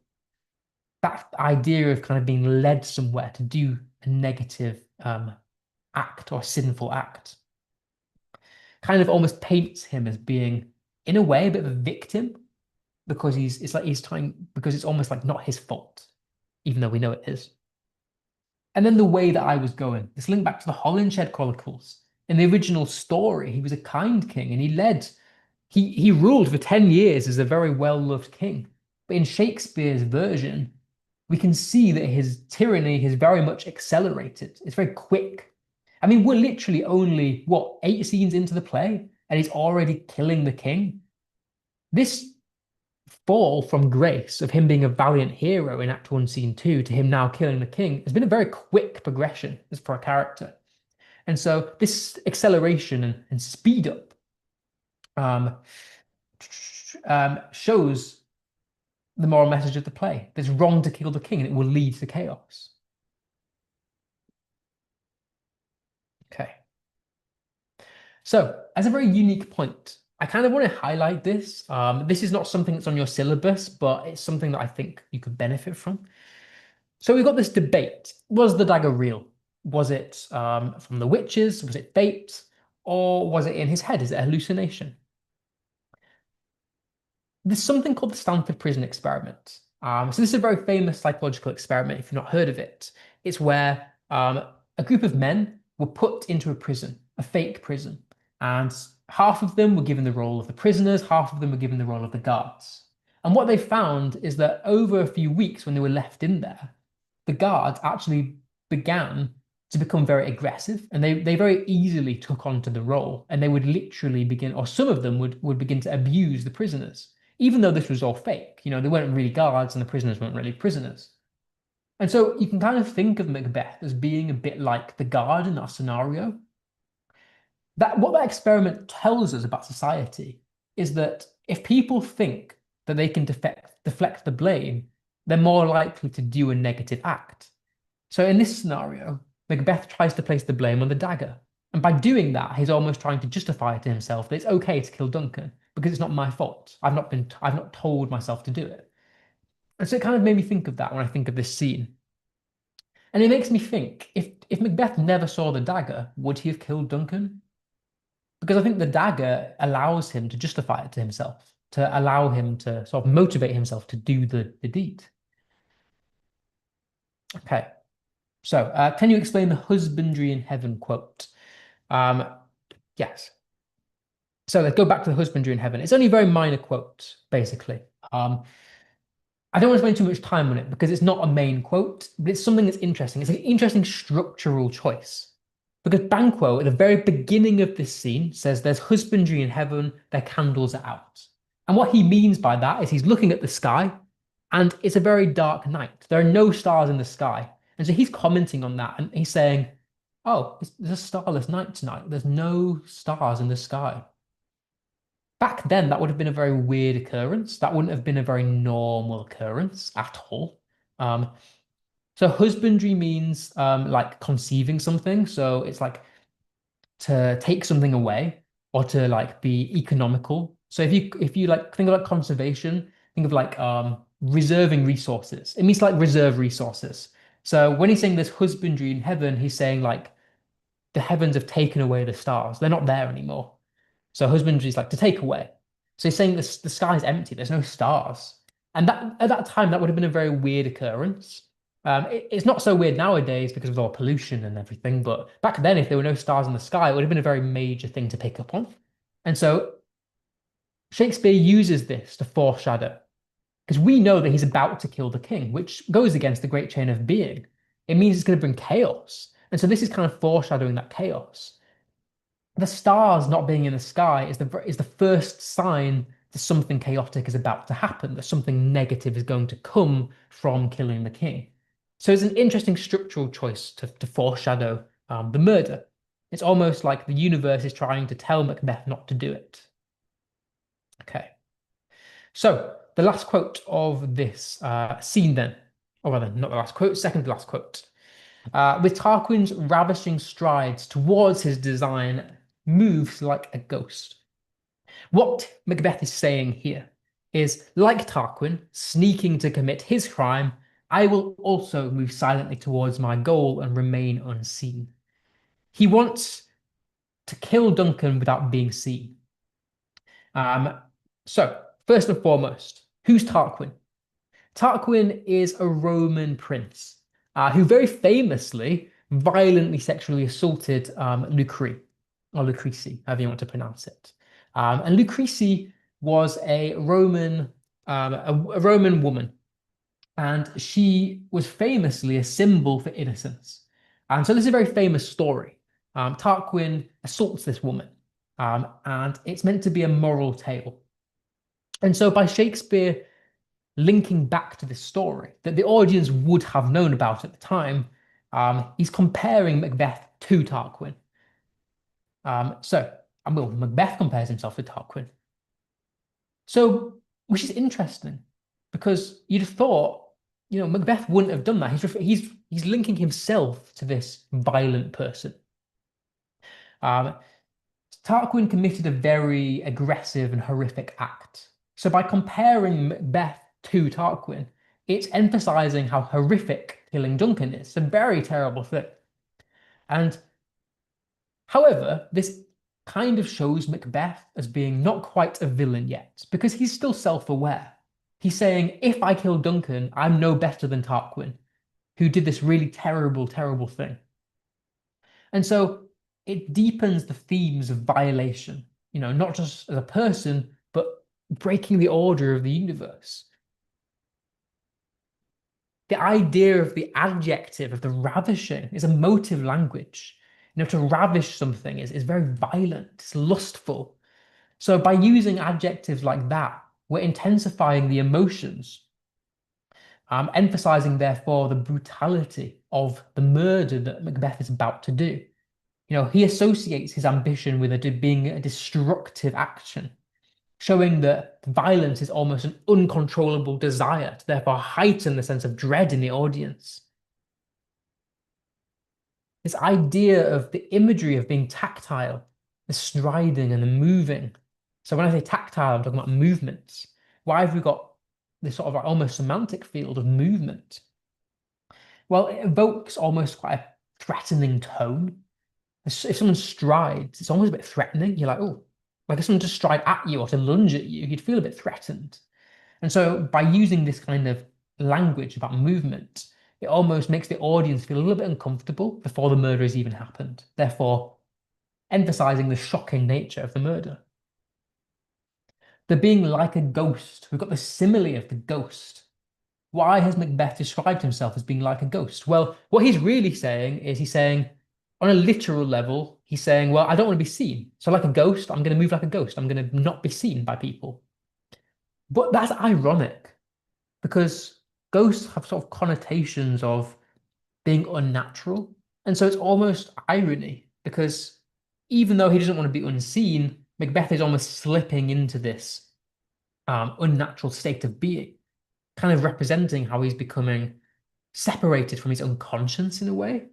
So the simile of the ghost foreshadows his guilt, that he feels like he's being haunted by his own guilt, even though he's not consciously aware of it right now. All he's saying is, I want to be like a ghost because I don't want to be seen. But really, it's got a really deeper level. It's got a deeper level of meaning. And then finally, it's interesting that he said design. Macbeth, as you'll notice, keeps using euphemisms, which emphasizes the theme of guilt. Because design is just a softer way of saying kill. He wants to murder Duncan. But he's instead of saying like, oh, I'm gonna go murder Duncan, he's saying it's my design. He's hiding the murderous act, which therefore is reflecting his guilt and his moral conflict. Because he's not even admitting to himself that he's going to murder somebody. He's almost trying to justify it to himself again, like, no, this is a fine act. It's just my design, it's my intent. It's okay. Whereas if he'd have said to himself, oh, I'm going to murder Duncan, like he's not admitting it to himself. So it's a very interesting quote because you kind of get two sides from this quote. You get him sort of admitting that this action is wrong by comparing himself to Tarquin. So it's a very strange sort of quote in terms of structure. So very quickly linking to our context, very similar. We get the classical allusion, the linking to the past, a story that people will know, therefore shows how unchecked ambition leads to evil and chaos. The idea of the divine right of kings. Macbeth is about to murder the king, which is not only a crime, but a spiritual crime. It's against God. It's something nobody should have done at that time. So By using that emotive language of the ravishing, it's almost highlighting how bad killing the king is. We get this idea of the tragic hero again. It's a moment of moral conflict. He's not quite fallen from grace, but he's about to by choosing to kill the king. And then we get the great chain of being. That again, Macbeth is slipping out of the natural order. And the act is about to, that he will commit is about to disrupt the cosmic hierarchy. So ghosts, the idea of the ghost is an ironic foreshadowing almost. Right, let's quickly move on. So at the end of this act, well, this scene rather than this act, at the end of this scene, before he kills Duncan, he says, "Hear it not, Duncan, for it is a knell that summons thee to heaven and to hell." Now notice we've got rhyming again. We've transitioned to rhyming, which mimics the witches, showing you that Macbeth is going into evil. But there are a few things we can pick out. He speaks directly to Duncan, even though Duncan's not in the room yet, which is an interesting choice because, like the dagger, he's almost speaking to an inanimate object. He's speaking to something that's not there. So by telling Duncan to not hear him coming is a bit weird because he's not in the room with Duncan yet. So Macbeth speaks directly to Duncan, even though Duncan cannot hear him. This reveals Macbeth's disturbed mental state again, as he's already kind of separating Duncan from life. He's almost assuming Duncan is dead, which is a weird thing to have done. Therefore, highlighting Macbeth's awareness of the murder that he's about to commit, kind of adding a very chilling and intimate tone to the moment, that he's crossing the line into violence. The knell that summons thee. A knell is like a funeral bell. So it's almost like a euphemism. A knell that summons thee is a very soft way of saying, "I'm about to kill you." But he didn't say that. He didn't say, "Oh, I'm going to go kill Duncan." He said it's a knell that summons thee. Like he did with the dagger, he's almost deflecting the blame. He's saying like, "Oh, you're not going to die because I'm going to kill you. You're going to die because God's telling you to come to me." You know, it's a knell. It's a funeral bell that summons you, not me. So it's like deflecting blame again with this sort of ceremonial language, which creates a very eerie and ritualistic tone rather than brutal. You know, you'd have thought it was brutal because he's about to murder somebody, but therefore it kind of evokes a religious calling. So this distances Macbeth again emotionally from the crime by framing the murder as almost like a spiritual passage rather than something personal. So he's almost saying like it's not personal that I'm going to kill Duncan. It's like my God-given duty to do it, which again is another tactic to make himself feel better because he's feeling very guilty. So the knell itself is a funeral bell, the metaphor of the funeral bell. It's transforming the murder into something ceremonial. He's not saying I'm going to murder Duncan. He's saying you're being called by God. And so this sort of symbolizes him trying to rationalize the murder again. He's almost numb to the conscience. He's not able to admit to himself what he's doing is wrong. And then finally, we have this idea of heaven or hell, which is a very juxtaposing thing. They're two very different opposite ideas. It's almost oxymoronic. And so by having this sort of juxtaposition, it's contrasting two ideas. Heaven represents something like salvation and happiness, whereas hell represents damnation, like being and suffering. So it emphasizes the moral weight of this choice. If he kills Duncan, it could send him to heaven or it could send him to suffering and damnation. So Duncan's life or afterlife is in Macbeth's hands right now, which is tormenting to Macbeth.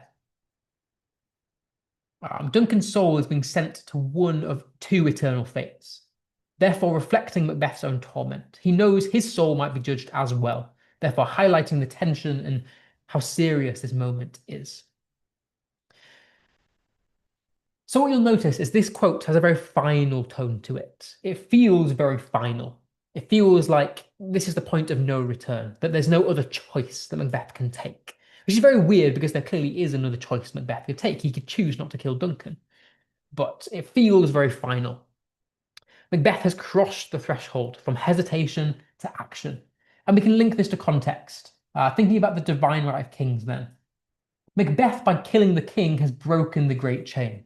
He's allowed chaos into the land. The murder is not just a crime, it's a sacrilegious violation of the divine order. This also shows him as a tragic hero.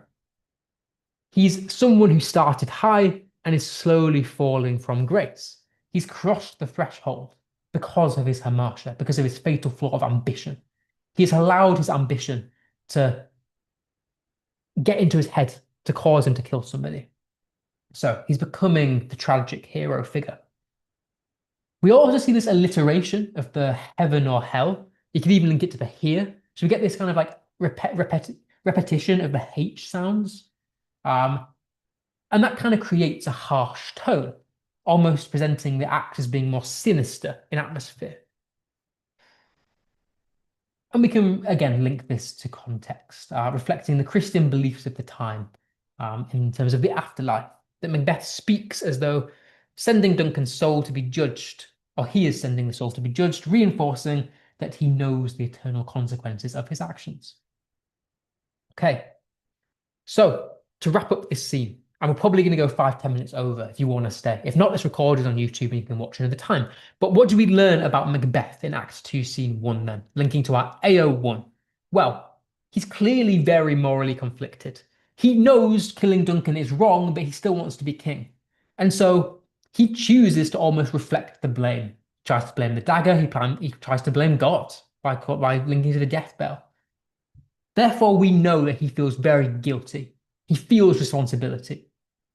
And so because of that, his mind is beginning to fracture. And that we can tell that through the vision of the dagger. He's beginning to hallucinate. He's losing his mind. He's losing his grip on reality. However, that contrasts the fact that he is still self-aware. Like, he knows the murder is wrong. So he's not fully a villain yet. We know that because he links himself to Tarquin. He says, if I kill Duncan, I'm no better than a guy that sexually assaulted a woman. That's, he knows it's wrong. And so this is debate of, is he a villain or is he a hero? And that's what we know about Macbeth in this scene. We know he's a person who is suffering. He's becoming very guilty. And so we start to see the key themes of ambition, guilt, appearance versus reality, violence, and fate.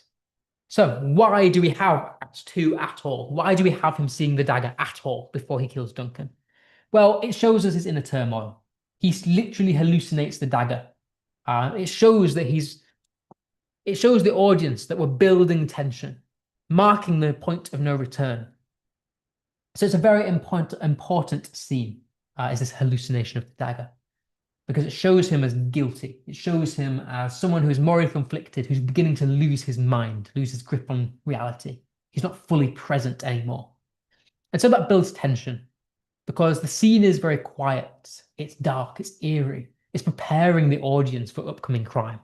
Think about the husbandry quote from Banquo. It's preparing the audience, foreshadowing for something dark. So we're going to quickly, I'm going to spend 20 minutes or so, 25 minutes on Act 2, Scene 2. And then you'll be free to go. Again, as I said, I'm probably going to run 5-10 minutes over. I just want to get this done though. So if you want to stay around, stay around. If you don't, this session is recorded and you can watch on YouTube at your own convenience. So thinking about questions to consider for Act 2, Scene 1. I've only got Act 2, Scene 2 rather. I've only got one for you. How has Macbeth changed after the murder? Because the murder is done off stage. Think about how guilt is presented. Because interestingly, the murder is done off stage. The audience never see him actually murder Duncan, but we know it happens. All we see is how Macbeth feels before and after. And so we're going to compare them. Because Act 2, Scene 2 is after the murder.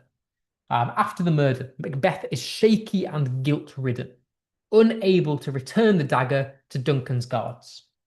Lady Macbeth has to therefore take charge, framing the guards for murder. And the couple is left to grapple with the consequences of the actions of killing the king. So, again, we're still in the rising action here. Now, there's not as many quotes for this, so it won't hopefully take as long. But again, take them if you need them.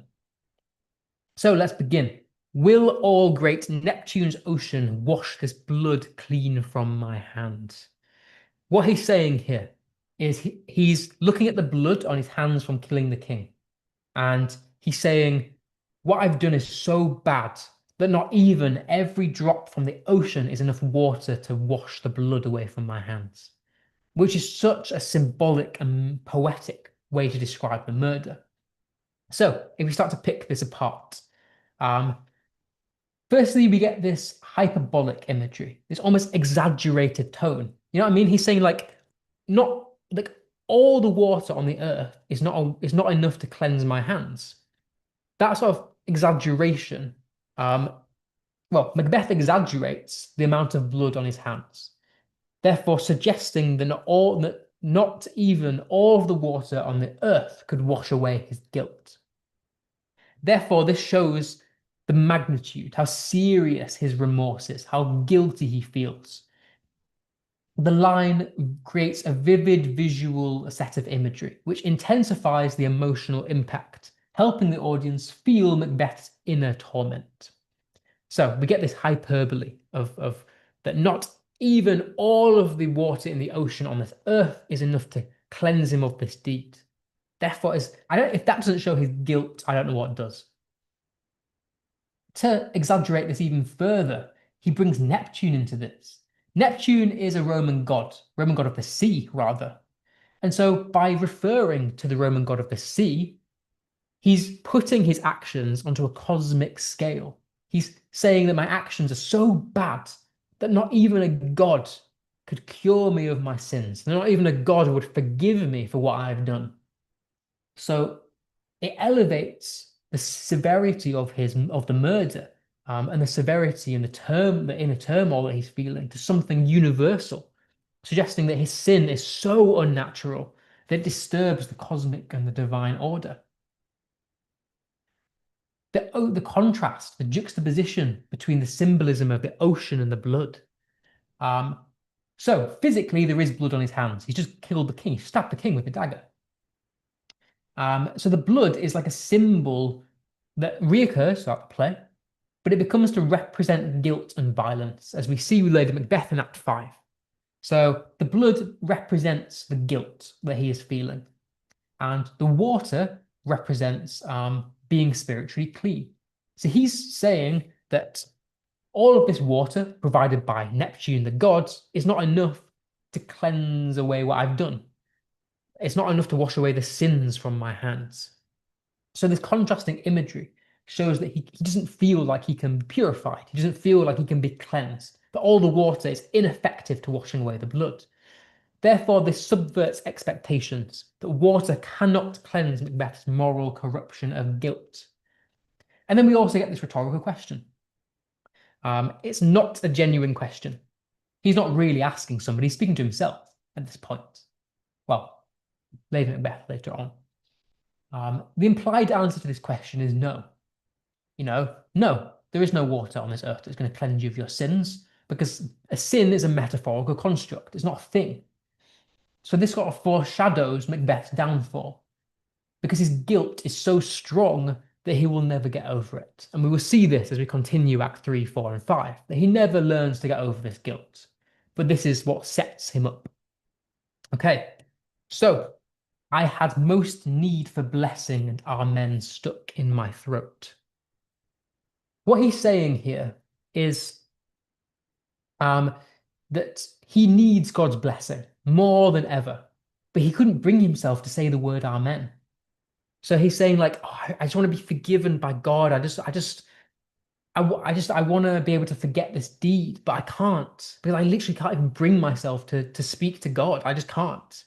And so we get this dramatic irony, almost this juxtaposition, that he needs the blessing, but it's stuck in his throat. He needs the blessing, but he just won't get it. So Macbeth has just committed a sacrilegious act, the killing of the king regicide. But now he desires blessing from God, but cannot bring himself to speak the sacred words. This irony sort of emphasizes the moral consequences of his actions.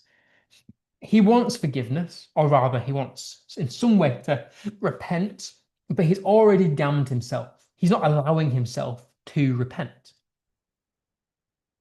So, as I said, I needed God's blessing more than ever, but I couldn't say amen. So, we also get this idea of the most need, this almost a superlative of the most need. Along with that emotive language conveys desperation. He's urgent. That therefore shows how guilty he is. He feels so guilty. It's weighing so heavily on him. He says, I needed it the most. I needed God's blessing now more than ever. Otherwise I'm going to be condemned to hell for my entire afterlife. So the emotive language shows desperation, highlights the inner turmoil and fear. The verb of the need reflects the emotional weight of the line. He doesn't say, I want, he says, I need. And this is emphasized by the superlative, the most. He needs it the most, more than anybody else. Really shows how cosmic and grand the scale of his guilt actually is. It augments the tragedy of the act by presenting a level of self-awareness. Like I said before, he knows what he's done is wrong, but he wants to be king anyway. And so the fact that he is self-aware allows him to have this guilt, which is displayed in this emotive language, the most need. It presents him as a very tormented character. We get the idea of the blessing and the amen, this religious language, the semantic field of Christian faith, with this allusion back to Christianity. By saying that he needs blessings, he needs amen, it shows that he's now cut off from divine grace, implying that his soul is corrupted. The fact that he can't even speak the sacred words shows us how tormented he is, therefore implying that his soul is corrupted by the murder. The word amen almost symbolizes this idea of peace and divine acceptance. So the fact that he can't even say it shows that he's almost been rejected by God, that he's lost his humanity. He's broken the great chain of being and therefore lost his place within the moral universe. So the fact that he can't even say the word amen, the fact he can't even be given a blessing, really emphasizes his guilt because he wants it so bad. We also get this symbolic metaphor, the fact that the amen was stuck in his throat. We know that a word can't get stuck in your throat, not literally. It's not like a piece of food that you can choke on.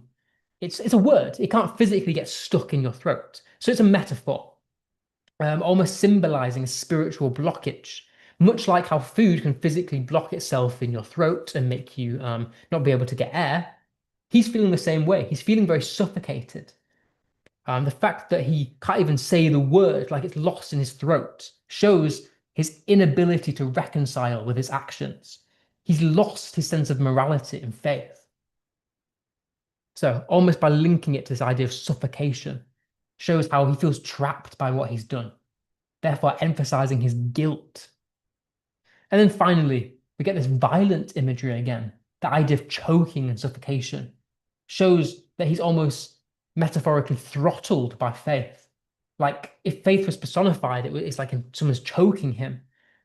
And that could almost be interpreted as if faith is punishing him for his actions, for his murder, reinforcing the immediacy and severity of his guilt.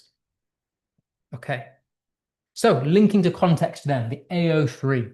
Will all great Neptune's ocean wash this blood theme from my hand, and I had most need for blessing and amen.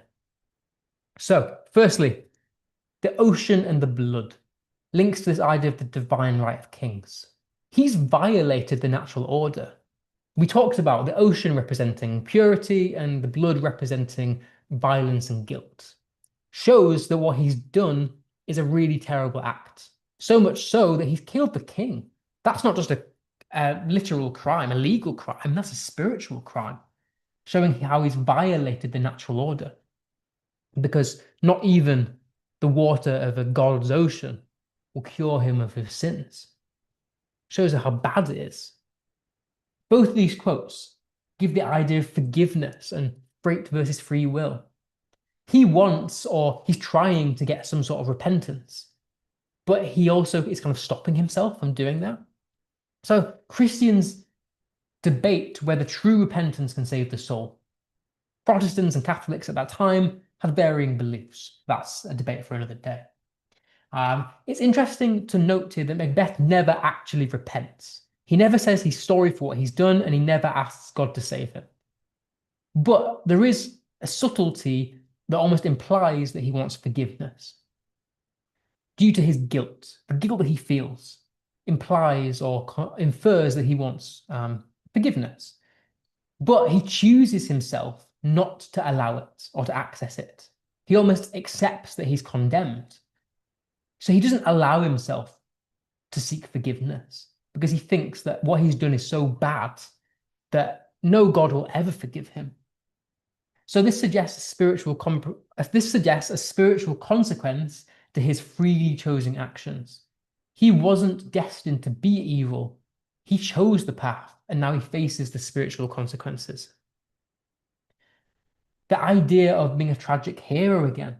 He's someone that started high, started well loved and appreciated, started from a place of grace, and now has fallen. So much so that this is what, about 8 scenes have passed since we met Macbeth, and in the 8 scenes, he's gone from being a valiant war hero who everyone loves and celebrates to now being someone who's killed the king. It's a very quick acceleration in terms of the story. But he's not a villain because he has a self-recognition of his actions. He admits to himself that what he's done is wrong. And the guilt that he feels shows that he's not a full villain because he feels guilt. If you feel guilt in real life, it means you're recognizing the flaws and your own flaws and the consequences of your actions. So he's not quite a villain. He's a tragic hero who gave in to his hamartia, gave in to his fatal flaw of ambition and allowed it to take over him. Take him over. And then we get these religious illusions, so these links back to religion. So for example, Neptune, who's the god of the sea, places his actions on a cosmic scale, therefore highlighting the themes of purification, guilt, and divine power. Macbeth accepts that he is beyond spiritual salvation and feels separated from God, therefore condemning himself to damnation. Okay, and the very final quote of this scene then, and apologies that we are going to go 5 minutes over. Sleep no more. Macbeth does murder sleep. What he's saying here is, I will never sleep again. I've murdered sleep itself. So the fact that he'll never sleep again is already credence to the amount of guilt that he feels. So, firstly, what's interesting, or you should notice is interesting here, is that he speaks about himself in the third person. He doesn't say, I murdered sleep. He says, Macbeth murdered sleep. So the fact that he's referring to himself almost as a third person or in third person tense shows us that he's feeling disconnected from his own identity. He's almost adding to this idea of guilt. That sometimes when people they often say this about like murderers and stuff. Sometimes when people are committing horrible crimes, they almost disassociate from themselves and almost kind of leave their body and sort of an experience like that. And this is kind of what Macbeth is going through. The fact that he's disassociated from his own identity, he doesn't know who he is anymore, shows how disconnected he is from not only himself, but from spirituality, from God. He can't bring himself to face what he's done because he feels so guilty that he's now like dissociating from himself. We get this idea of sleep. Sleep becomes a metaphor. It represents innocence and natural order. But by saying that he'll never sleep again, not only is that like literally because he feels guilty, but it's also him saying, I'm not pure anymore. I've just committed this horrible act and destroyed my own sense of self. Therefore, this foreshadows his descent into sleepless paranoia, hallucinations, and madness.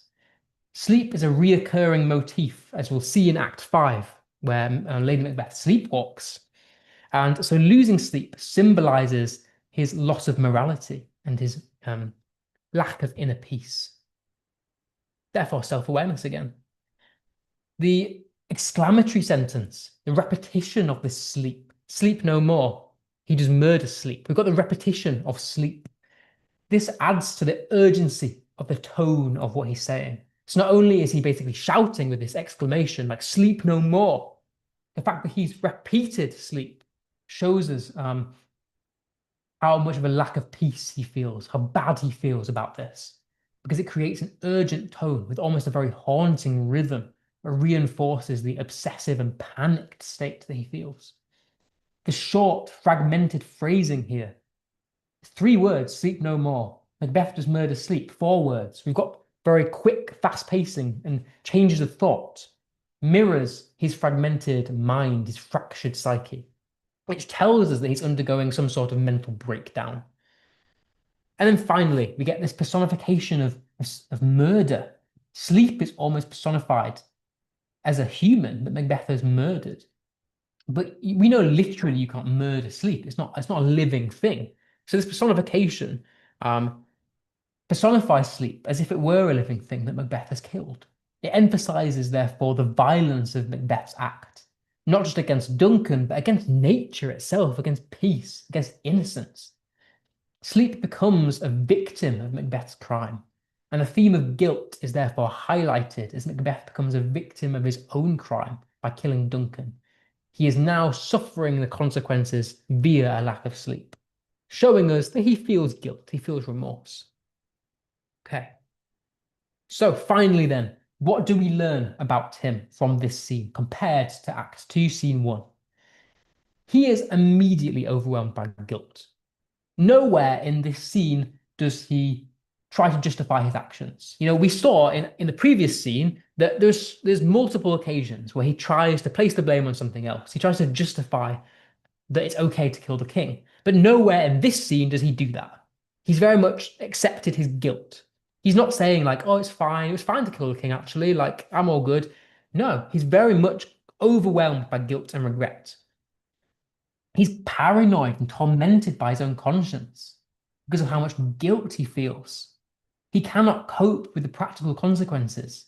The fact that he can't even return the daggers to the guards shows us that he doesn't even want to go back into the room to face his actions because he fears that if he goes back in, it's gonna break him even further. He can't bring himself to face what he's done. However, he is very much morally aware. And so he's still a tragic hero. He's not a villain because he feels regret. He's aware that what he's done is a negative thing. And therefore, we can see he's not a villain because he didn't do something with malicious intent. He did it because his ambition told him he wanted power. Okay, so finally then, what is the purpose of this scene? Well, it reveals the psychological effects of murder.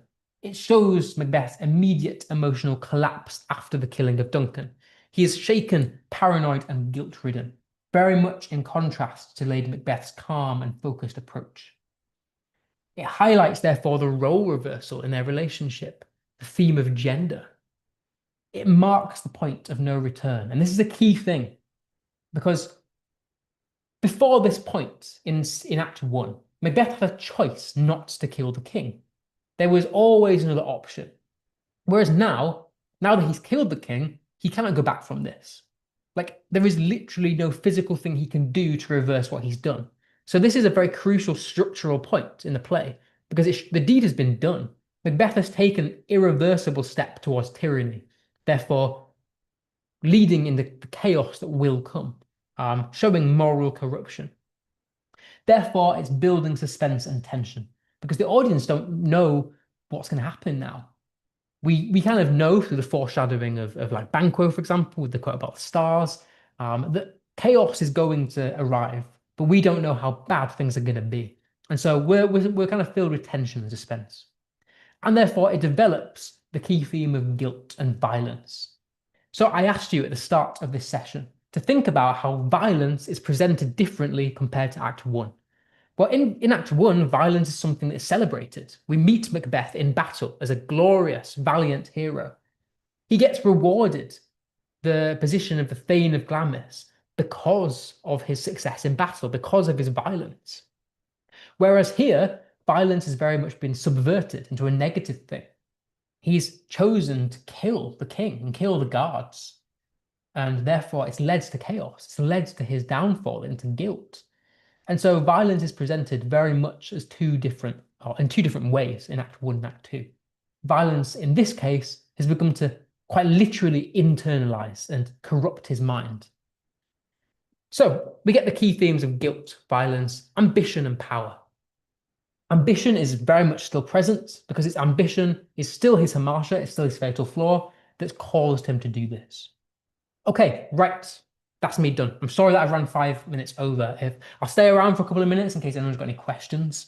But just to sort of to reiterate, I'm going to stay on Macbeth now for the rest of the year because we've got Act 3, 4, and 5 to do in our final 3 sessions. But once we've done that, we're done with Macbeth, and then next year I can begin on the other texts. But if anyone has any ideas of what they want me to cover in terms of language, in terms of the Key Stage 3 hour for the next 3 sessions, I'm open.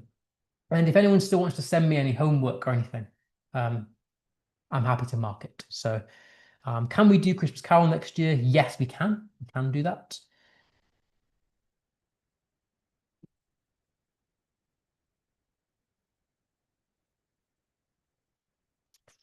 Have I received the writing? Yes, I got it today actually. I think I got it about 3 o'clock today. So I've not marked it yet, but I will do it tomorrow because I've got free time tomorrow. But yeah, I got it today. So I will. I've not looked at it yet though.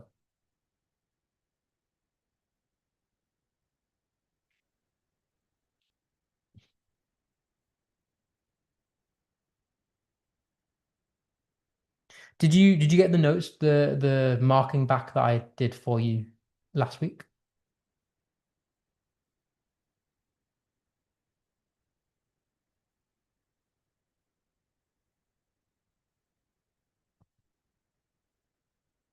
Everything okay? Like my comments okay?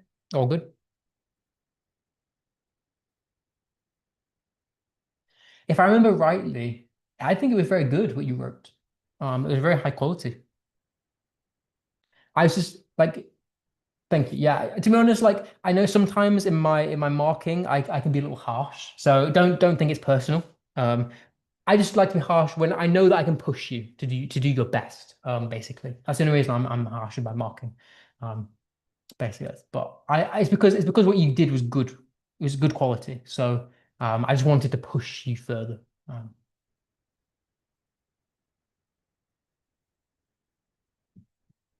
okay, right. If there's nothing else, have a good week, and I will see you next week for more Macbeth and English language.